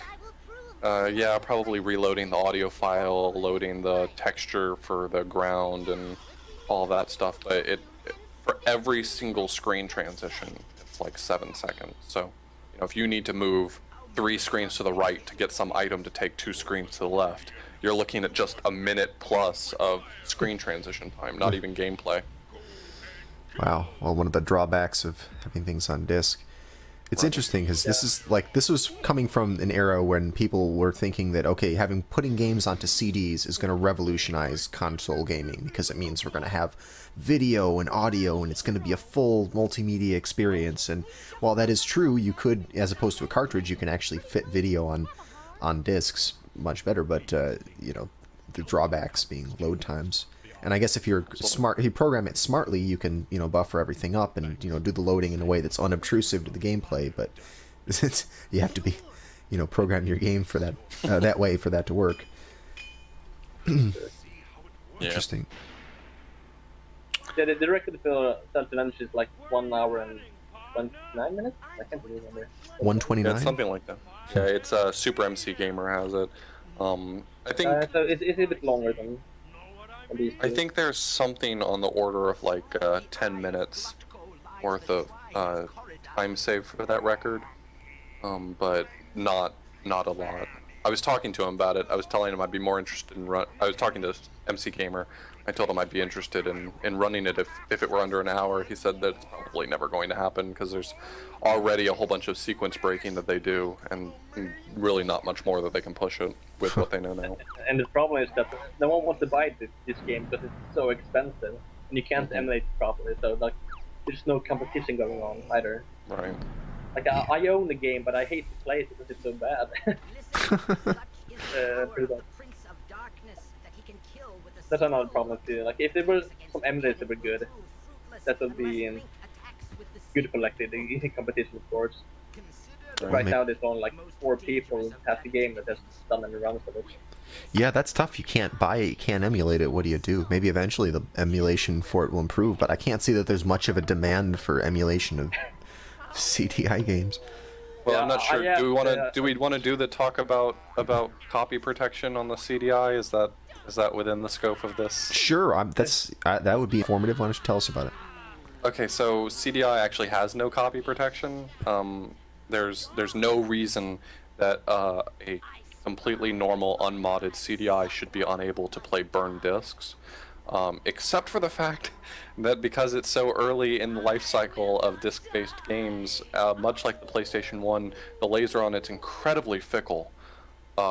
So if you burn a disc in today's era of discs being cheap and having what's the word I'm looking for? They have redundancy, so that even if the disc isn't burned exactly right, a good optical drive can still read it. These lasers don't have, or these machines don't have that. So if there's even the slightest imperfection in the disc, it's not going to play. So as much as it seems like it would be really easy to solve just burning discs for the CDI, it's very difficult to make that work, just due to the fact that if you're not burning your disc at one-time write speed and perfect, make sure there's no errors on the disc, and it's a high quality CD. You don't buy the cheap one from Walmart. You buy good quality optical media. Right, and blow all the dust off the disc and out of the drive before you do anything. Exactly. If it's not absolutely perfect, it's just going to whine at you the whole time. I managed to get a burned disc of Wand of Gamelon, because I was trying to test out how well I could get burned discs to work with my CDI at least. And I managed to get Wand of Gamelon to finally load after 30 minutes of turn it off, turn it on, turn it off, turn it on, for it to finally say, okay, I'll read this. And then it played for 5 minutes before Zelda's annoying voice came on saying, your disc is dirty, you need to clean it. Interesting. All right. Apparently that audio track right there is always in memory, just to be prepared for when it can't read your disc. Wow. Okay. Well, I guess let's wrap it up by, why don't you tell people how to learn the game? What are the steps to go about to learn to speedrun this game? Either of these games that we talked about today. Well, the nice thing is, because there's not a whole bunch of glitches, a lot of it can be learned just by a casual playthrough. If you play it casually once, like you let yourself just kind of go through the process of playing it, and they're not terribly long games. If you let yourself go through the process of playing it, you can learn enough to do a competent speedrun pretty much right out the gate. At that point, it's really just learning the routes from existing videos, and maybe even doing your own rerouting. I mean, I have a scratch notepad next to me on my desk, and I did all of my rerouting for Faces of Evil on it. I drew out where the levels went, and I drew out which items were available from which levels, and which items I needed in which levels, and just figure out how much I could cut out of it. So. And hopefully when more people speedrun it, like try to, there might be some new glitches found, some glitches all found rather. Yeah, That's there's a absolutely nice no one, reason to so- believe that there aren't any glitches. There's just nothing, there's no low-hanging fruit. Let me put it that way. Yeah. I see. The obvious stuff is pretty solid in this game. So if there's going to be glitches, it's going to be pretty complicated stuff. I mean, I'm not sure if anyone wants to mail sock folder a CDI, but I don't think that there's just any low-hanging fruit sitting around. Got it. All right. Well, so that means that everything you see is pretty straightforward. It's not like there's going to be hard to reproduce things. But, Right. Okay. And me and Tompa are both perfectly happy to talk to anyone who wants to try this game out. And and I will say one more time, because it always seems to bear repeating, I do actually encourage people to try this game out. If you have access to a CDI, or you want to go through the annoying process of setting up a CDI emulator, which can be made to work, if you want to try it out, I actually do encourage it, because it's one of those games that everyone seems to have an opinion on, and no one's played it. But if you play it, you'll actually find that it is a lot more fun than it looks. It's a lot of fun to play. it's a fairly deep speed run. It doesn't look like it on the surface. I mean, everyone usually just assumes that for a game to be a good speedrun, it needs to have a ton of glitches and sequence breaks, but this is one of those games that the beauty in speedrunning it is that you have to get the execution just right, and you have to get your inventory management right, and it really does feel a lot more like a RPG speedrun than it does a platformer speedrun. And it's quite challenging as well, so even for casual gaming and speedrunning the game, it's not easy all the time. Even though the challenge can be a bit unfair, depending on the controllers, etc. So, but it's a good one. Except for Zelda's Adventure, of course, which is not recommended. Right, we don't recommend Zelda's Adventure. There you go. I would not recommend Zelda's Adventure to anyone, except for the most die-hard of CDI Zelda fans. And if you want to empty your bank account, go for it. Yeah. Right. Don't put your money in gold, put your money in CDI Zelda games. All right. Well, great. Thanks for talking about these games with us. This has been fun. You're welcome to stick around, and both of you, and go through the records with me. But Tompa, I'd understand that if you want to go to sleep, you don't have to. Never! Never. This guy's up for the long haul. We don't have a lot of records. You can make it through them all. I'll hang out. There's what, 3 pages probably? There's not much. Oh, actually, hold on. Here, actually, you need to kill time for like 2 more minutes because I forgot to set up the page my laptop layout. overheat because this one is crazy hot. Crap, Deln improved Curse of Monkey Island. Right. I know everyone just wants to finish watching these cutscenes, of course.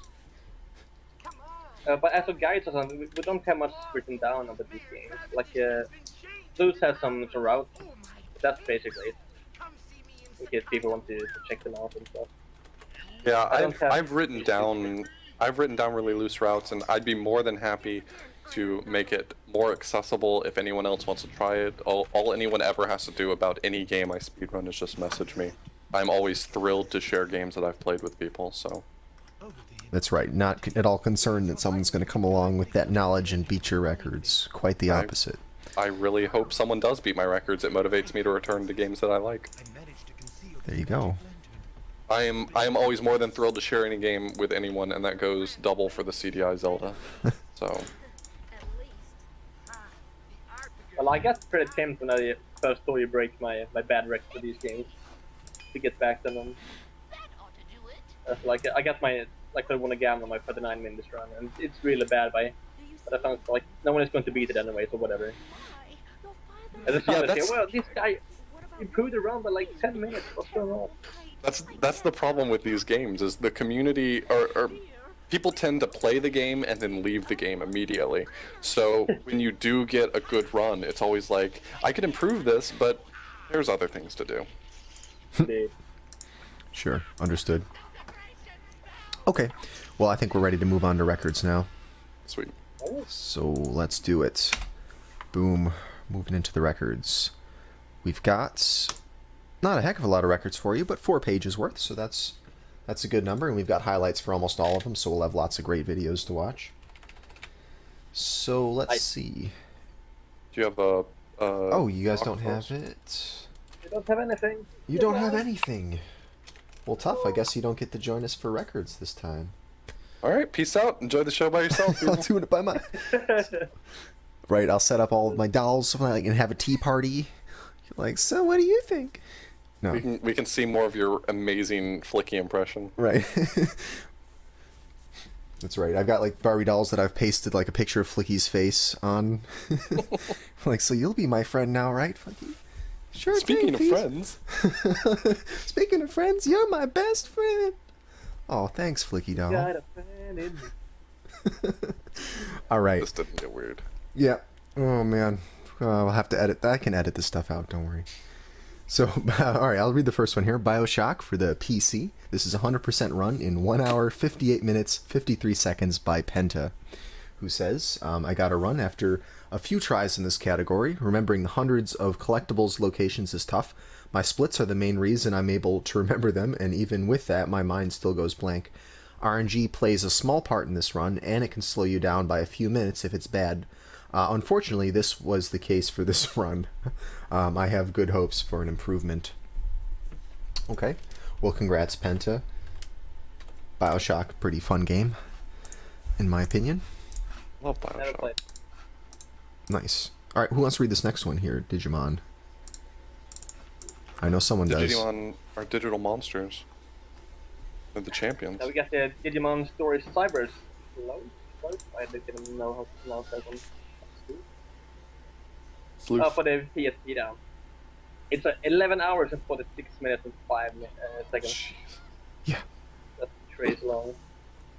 But yeah, its name is even long. Super long. By Wukin Long. Finish run without dying. Remember, kids, don't try 12-hour speedruns at home. Yeah, that'd be good. Good advice. Don't try 12-hour speedruns at home. And he used Japanese RTA timing. Yeah, like that's mostly a day gone in one attempt. I know, There's it's... no hope Most after people that. have, like 50-hour runs as well, but it's just crazy.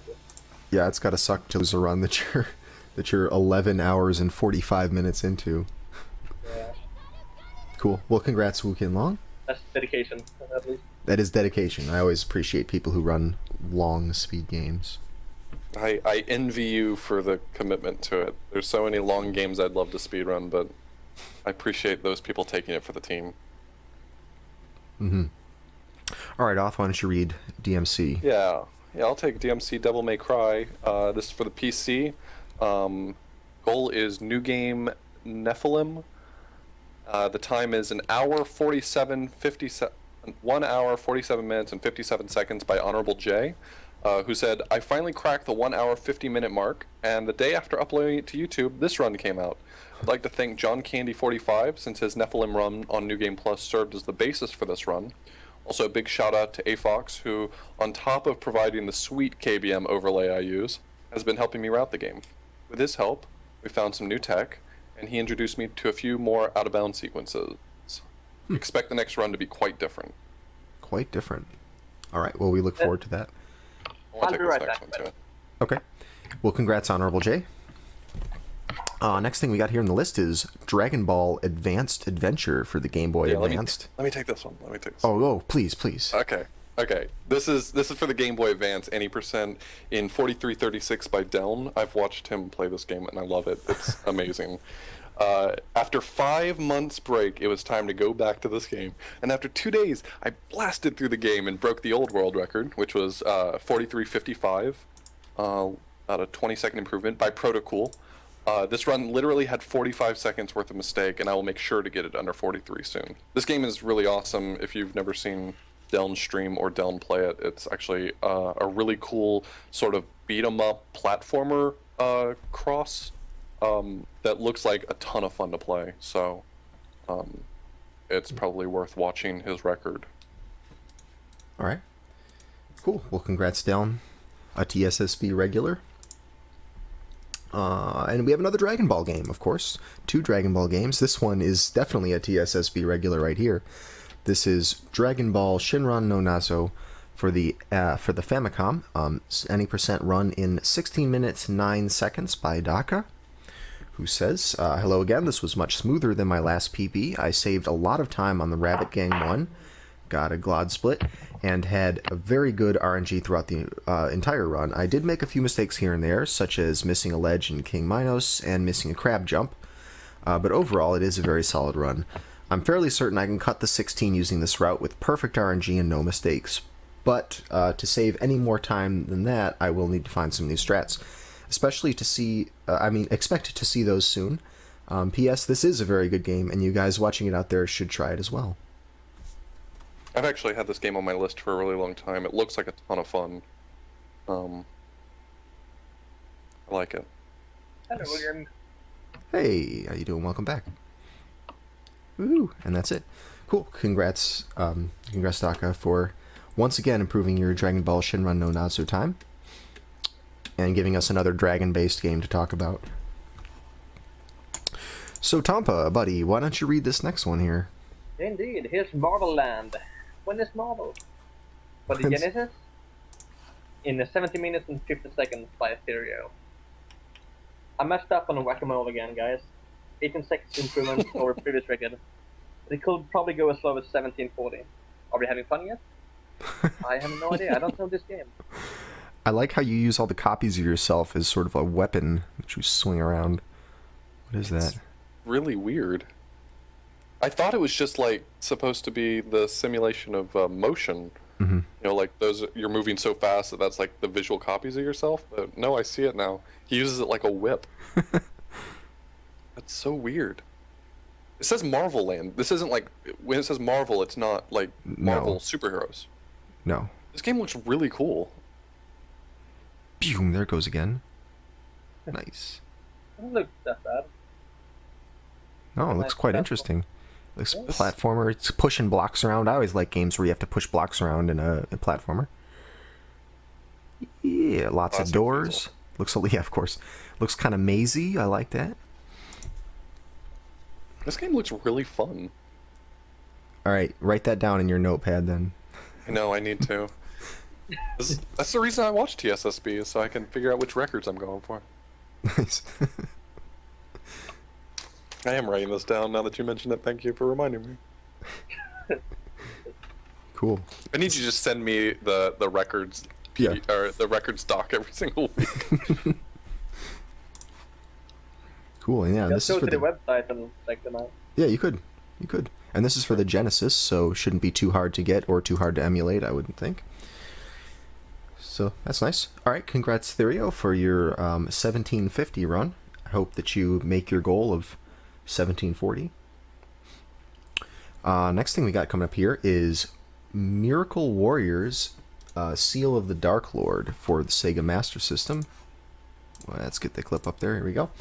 Sega Master System. This is an any percent run in 6 hours, 19 minutes, 56 seconds by Crazy Rasmus, who says, first run since August 16th, 2014, and an improvement of about 20 minutes. I got really good RNG throughout the run, and I'm overall pretty happy with it. It is improvable, probably by another 5 to 10 minutes, but I think I'll let it rest for another 9 months. Yeah, I can understand that. 6 hours, 19 minutes, and you think you can improve it by only about 5 to 10 minutes. So yeah, it's probably not going to be something you lose sleep over. It's long run. It's pretty. Right. I think like 1 hour is too long sometimes. For run. Yeah, and it seems like a lot of it is battle sequences, and the battle sequences move very slowly. Just randomly clicking around through the 6 hour run, I would say about 9 out of 10 times I clicked, we were in the middle of a fight.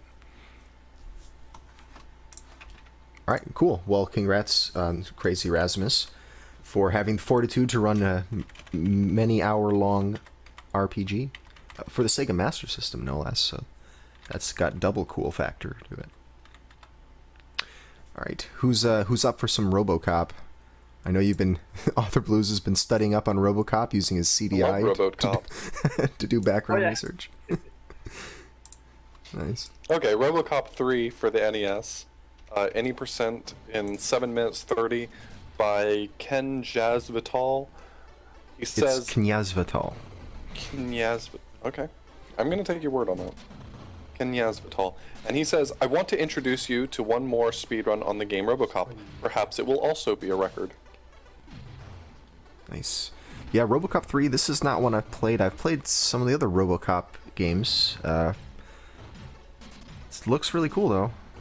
This looks like one of those games that I would later find out wasn't actually ever released and it's only a prototype. That's not the case here, right? Ooh, that I don't know about. It just, visually to me, I feel like it matches up with other games that have turned out to be just prototypes and were never actually commercially released. This game looks interesting. I always have such a hard time with platformers where your character takes up more than like 20% of the screen real estate. Like he seems very It's so tall big. considering the scale of the game.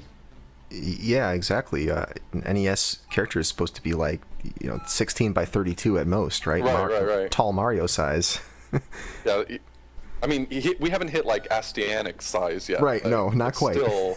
It's still really jarring. Yeah. It's always like, should I jump or not? Am I just gonna smash my head through the HUD? I like it. This final boss fight is you entering a combination while these ninjas try to annoy you.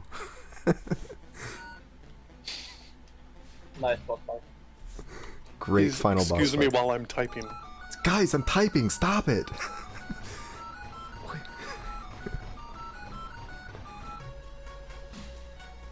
And they don't even care most of the time. I think all games should really end with data entry. I mean, it's so true of what people know in their everyday life. Right. You enter data, and then you ride off on a motorcycle with naked women while an explosion happens behind you. That's pretty much Cool the... guys And you never don't look back even at look explosions. Right. Cool guys never look back at explosions. Okay. Cool. Well, that was interesting. Congrats, Kniaz Fatal, on the what is it, 7:30 time in RoboCop 3. Nice work. Coming up next here, we got... Oh, this is an easy one. I'll read this after I start the video. So we got Rockman EXE Wonder Swan. This is the Wonder Swan version. And it is 13:19 is the time. And the runner is Little Fat Kid. Little Fat Kid with a couple of X's thrown in there, but I figured it out. Good boy.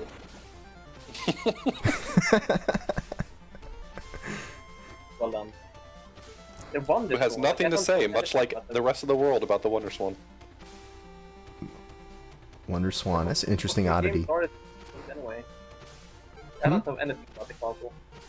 Don't know anything about it. Well, it's a handheld console that I think was Japanese only release. Yeah, it's made by Bandai, I think. But Yeah. That's enough. Okay. Yeah, because Bandai for console did the Safami Turbo.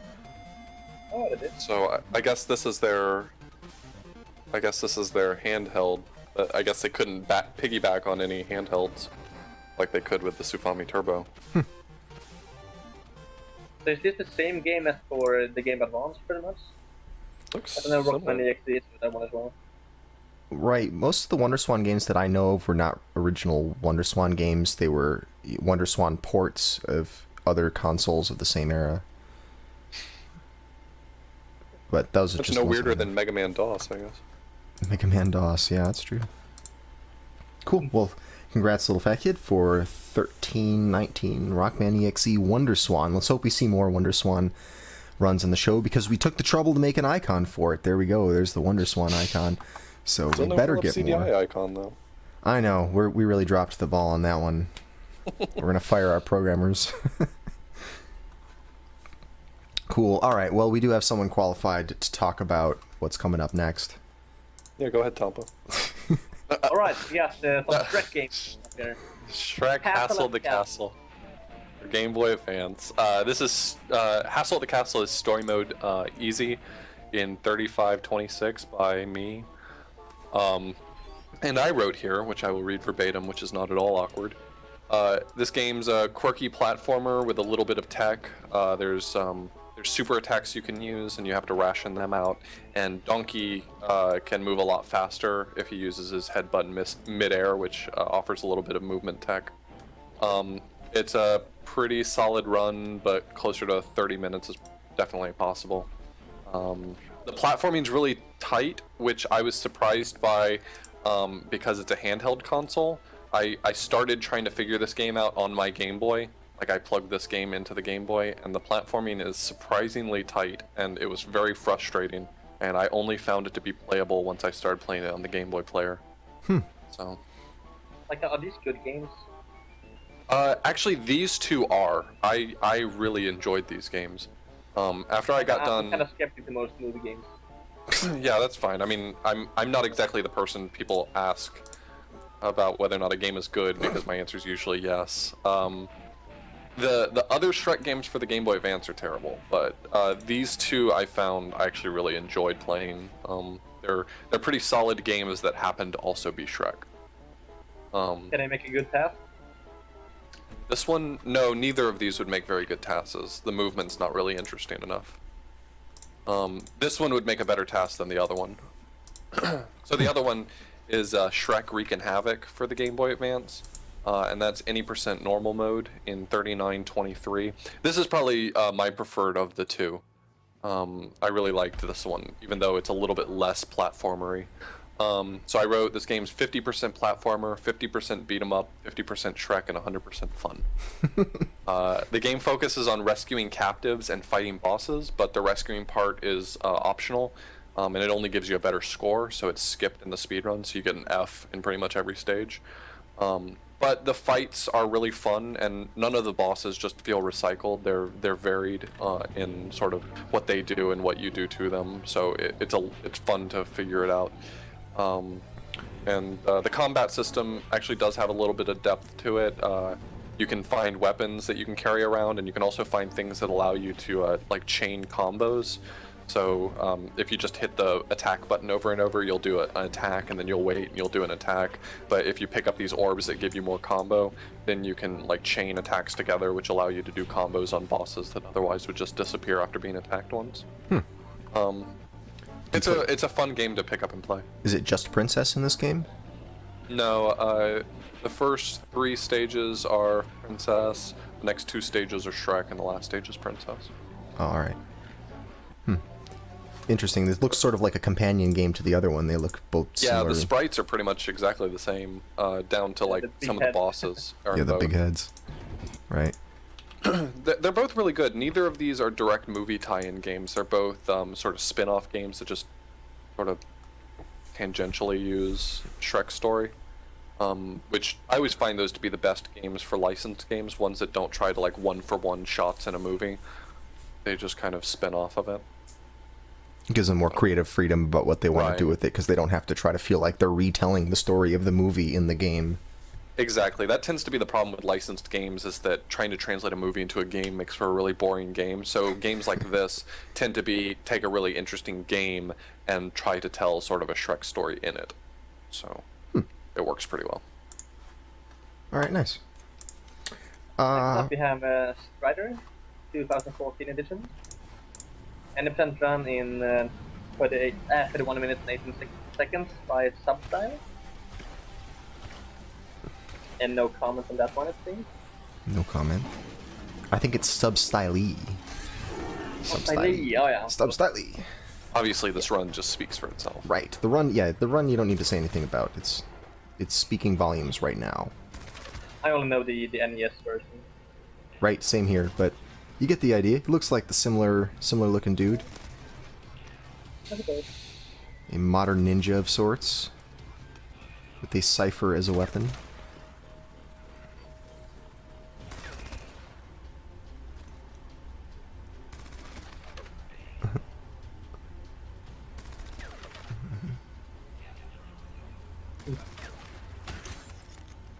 Turn that guy to ice.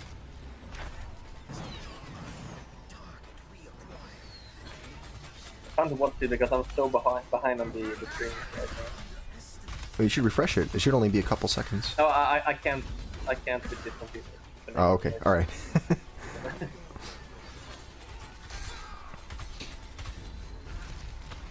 Oh, it looks pretty intense. This is one I'll probably wait about 10 years and then I'll be into this game. Or games like this. What a hipster. Yep. When it's no longer cool, then I'll be into it.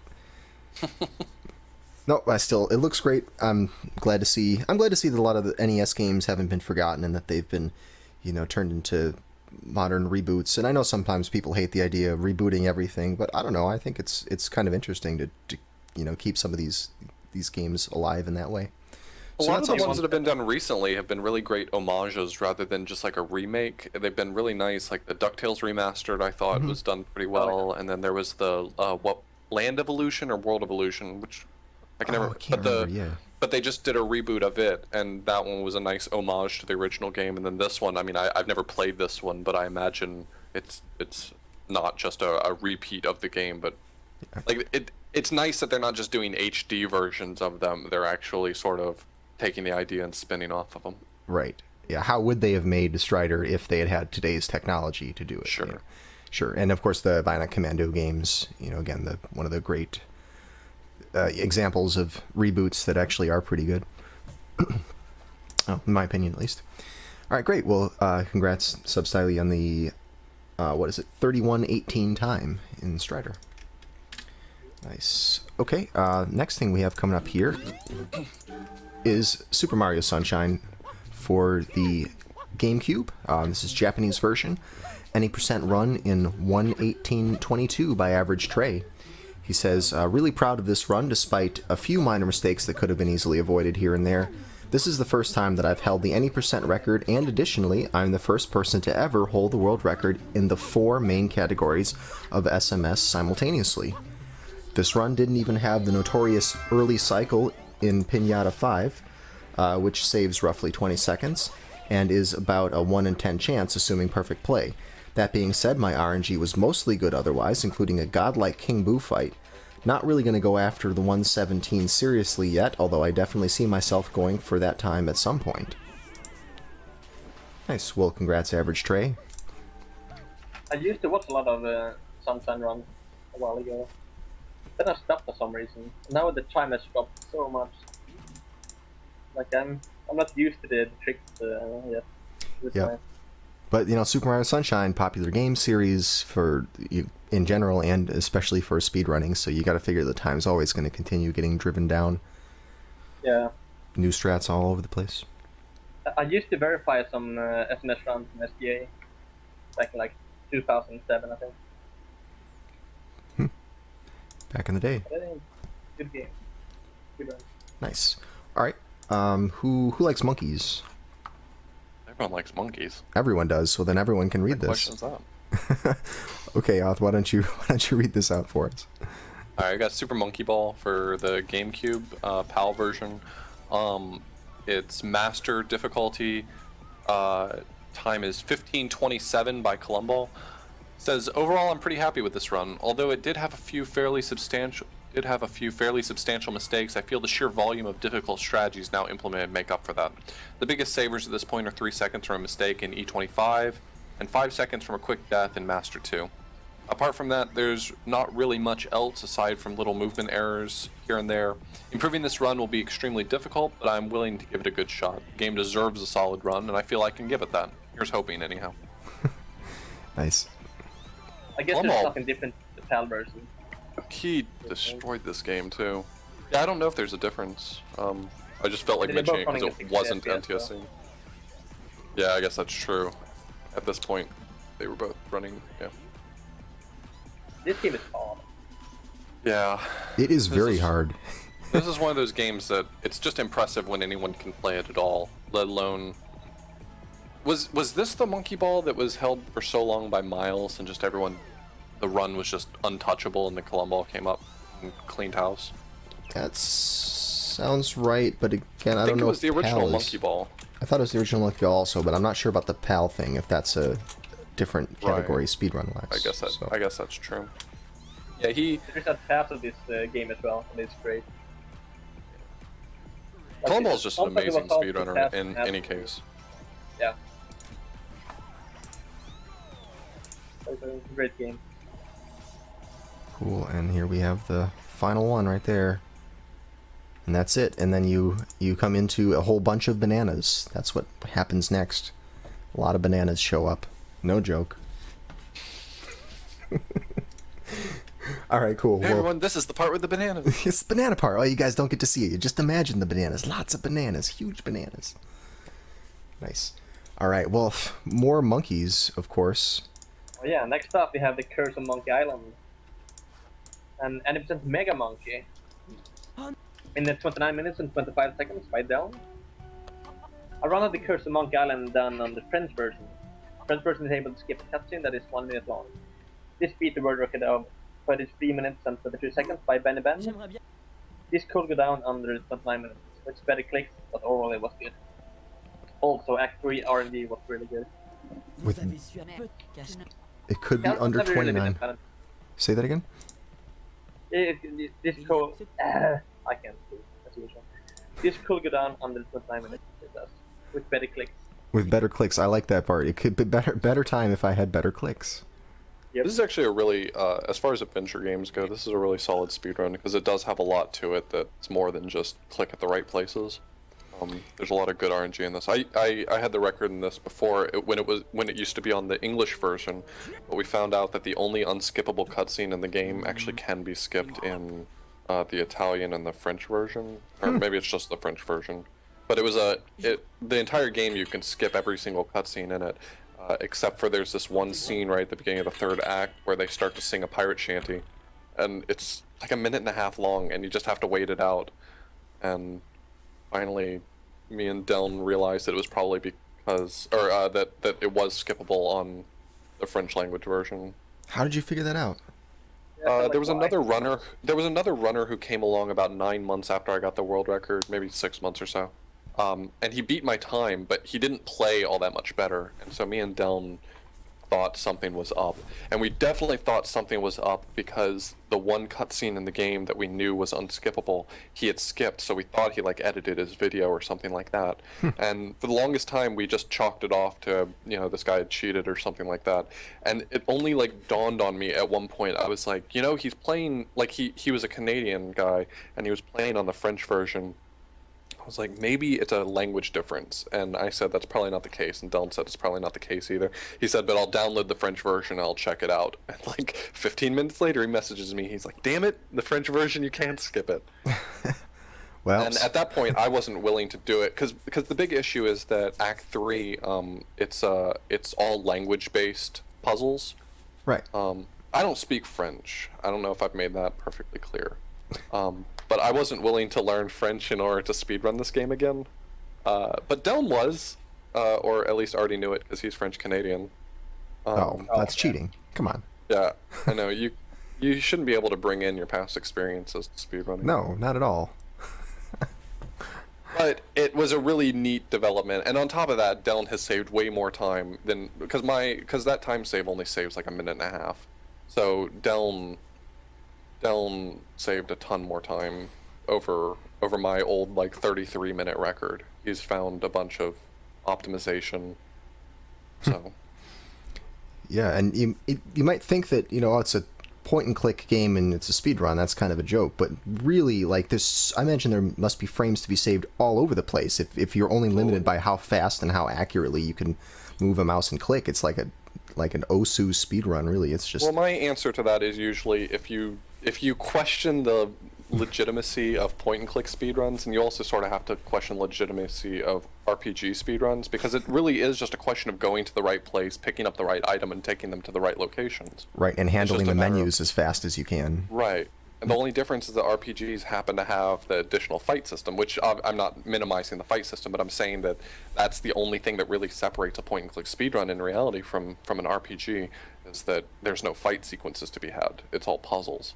Mm-hmm. So, I mean, they are interesting to route. I mean, there's a lot of question of, you know, I'm here right now and I can pick up all these items, or I could come back later and pick up those items with these other items in addition if I've satisfied some other triggers. So routing the game is not trivial. Right, it's a logic puzzle. It's a big logic puzzle that you're trying to solve with the routing. Right. But even once you've got that solved, even when you know I'm going to get these items, exactly these items, and use them, and use each of them when, you know, to actually go through and not lose massive amounts of time by, you know, missing your click target or not moving your mouse quite fast enough, and you're probably debating, you know, how fast do I set my mouse cursor speed to, because, you know, obviously that's going to make a difference in the speed run, but you don't want to go so far that you start making mistakes. I mean, it does sound like it'd be pretty intense. And then on top of that, Curse of Monkey Island specifically has pirate ship battles, which you actually drive a ship around and fire cannons.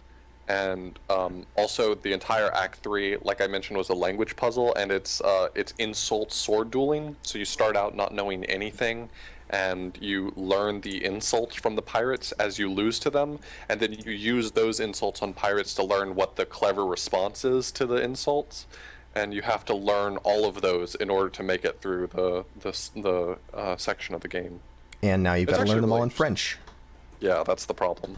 The issue is that all of the insults and their clever responses rhyme, and the final fight against the boss of that section, he uses insults you've never heard before, and you have to discern from the responses, you know, which ones make sense in context as well. But if you don't know French, like, you're just boned. So. Wow, that's tough. I mean, because I know people learn, to speedrun Japanese RPGs because you just, you make a little cheat sheet says this, this character means this. The first letter of this is this item. Yeah. But yeah, this is way more in depth. You could absolutely do that. You could absolutely do that with this game, but it's just you got to really want it. You want to, yeah, you got to want that. and doing French to save time on a point and click speedrun somehow just didn't make my to-do list. All right. Nice. All right. Well, congrats, Dylan. That's quite interesting. I learned something. All right. One last thing on the list today. I'll read this off because I like the Oregon Trail, and we just talked about this last week. But if you remember, Oregon Trail, this is for the PC, Oregon Trail. This is any % farmer version on version 1.0 of the game. And if you remember from last week, the difference between farmer and banker is that farmer starts with the least amount of money to work with and banker with the most. So this is sort of the harder difficulty. This is starting with the least amount of resources, so there is a lot of hunting because you can't even buy anywhere close to the amount of food that you would need to get through your whole trip without hunting. So hunting comes into play a lot here. The runner is Skybills, of course, and the time is 11:19, which I'm pretty sure last week it was in like 14 or 15 minute range. So that's a huge improvement over that time. But Skybills says, randomly try to run a farmer %, and needless to say, it went well. While I'm not proud of the menuing, the hunting was much better than the previous run. Although this is sad to admit, the faster my party dies, the better in this run. As feeding the wagon leader alone consumes fewer resources, which means less hunting. Sub 10 is possible, but I need some luck finding wild fruit to reduce the hunting. Well, congrats, Skybills, on continuing to push this game. Very interesting speedrun. Much more about planning and accounting for bad luck and, dealing with what happens when you lose something important to thieves or your wagon falls over in the water.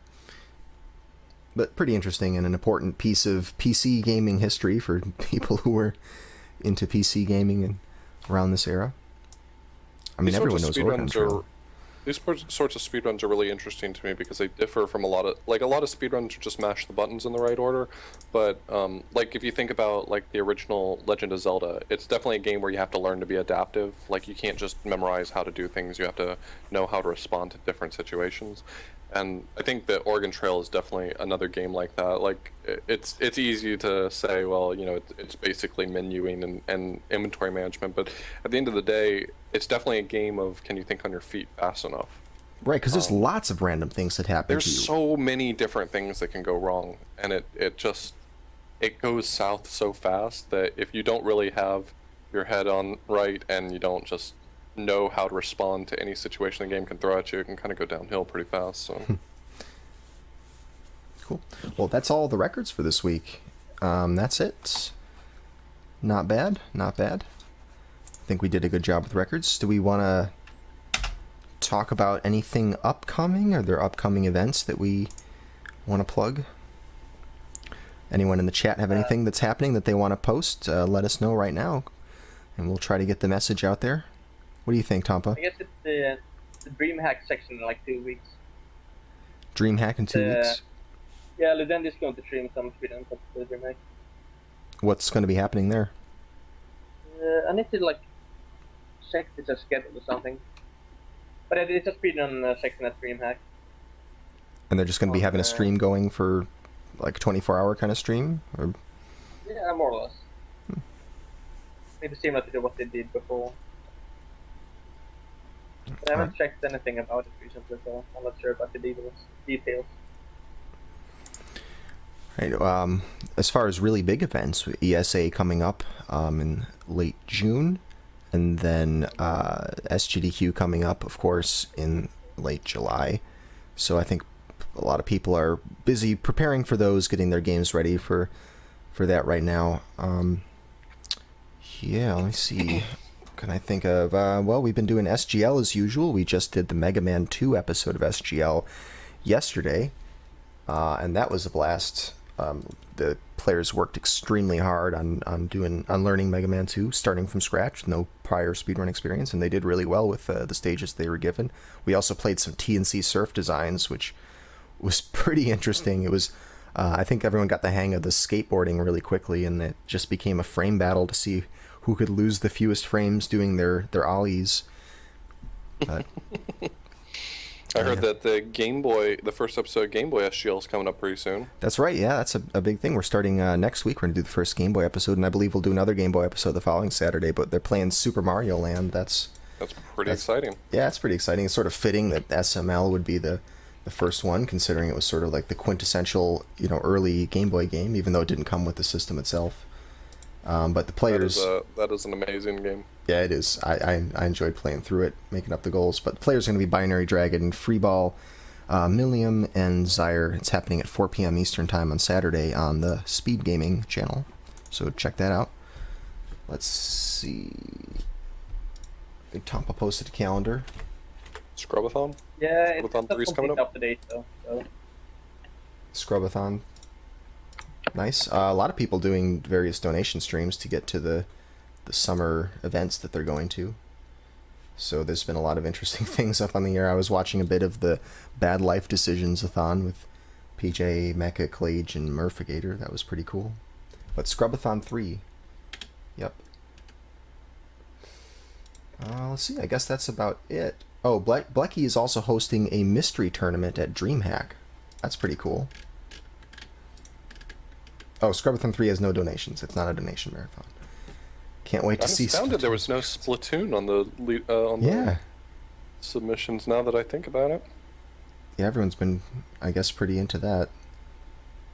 Biding their time. We'll wait. The Splatoon runs are coming. I had heard that, the game dropped on Friday, but some places got it on Thursday, and I heard that by Thursday night someone had already highlighted their first world record for Splatoon.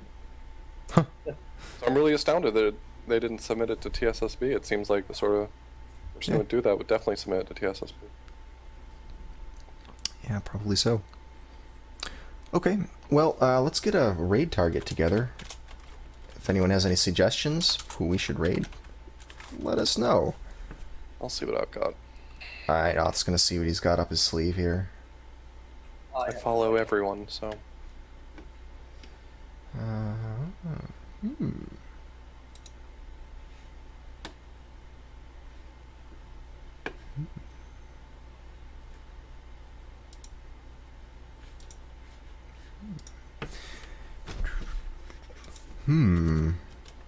Oh, that's not my Twitch link. I don't have an underscore at the beginning of it. But still, they can find me. I'm pretty easy. Was there another authorblues that doesn't have an underscore?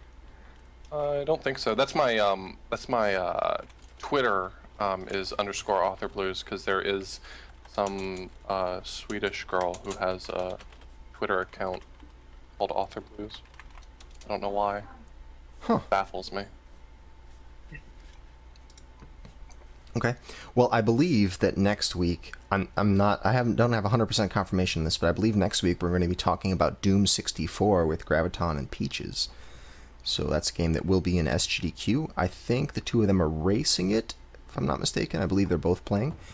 And we're going to have a Doom 64 episode for the first time. That'll be cool. We've covered regular Doom, but now... Is Gilder live right now? Today's his birthday. It is. He said he was going to do an epic stream on his birthday, but I don't know if he is. Oh, we should stream him with the raid message of happy birthday if he is live. Let's see. That's a perfect one. That's, of course. Let's just make sure. It's supposed to be a 24-hour stream, so it should be up. Oh, good lord. I would hope he's already up then. Otherwise, he's gonna not be streaming on his birthday. I know. Oh yeah, it's going. It's going. All right, cool. Yeah, let's go over there then. Wait, but no one's doing anything. I think there's some AFK happening. Oh, there we go. It's on. All right, yeah, that's good. So we're gonna go raid Great Gilder's Knees, and we're gonna wish him a happy birthday, because he helps out with the show and he's a great guy. So that's where we're going.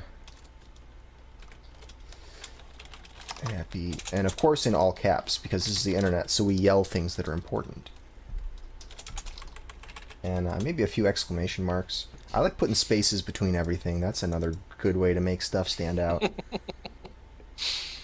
That's perfect. Yeah, take your pick. Any variation on that. Let's go wish this guy a happy birthday. And that's all. Thanks for watching. Thank you, Tompa. Thank you, authorblues, for being here. Anytime. So, it was fun. Cool. I'm looking forward to the bed right now. I bet you are. Well, I won't keep you for any longer. That's it. Good night, everyone. Thanks for joining us. We'll see you next time. Bye-bye. Peace. Bye.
The Sunday sequence break.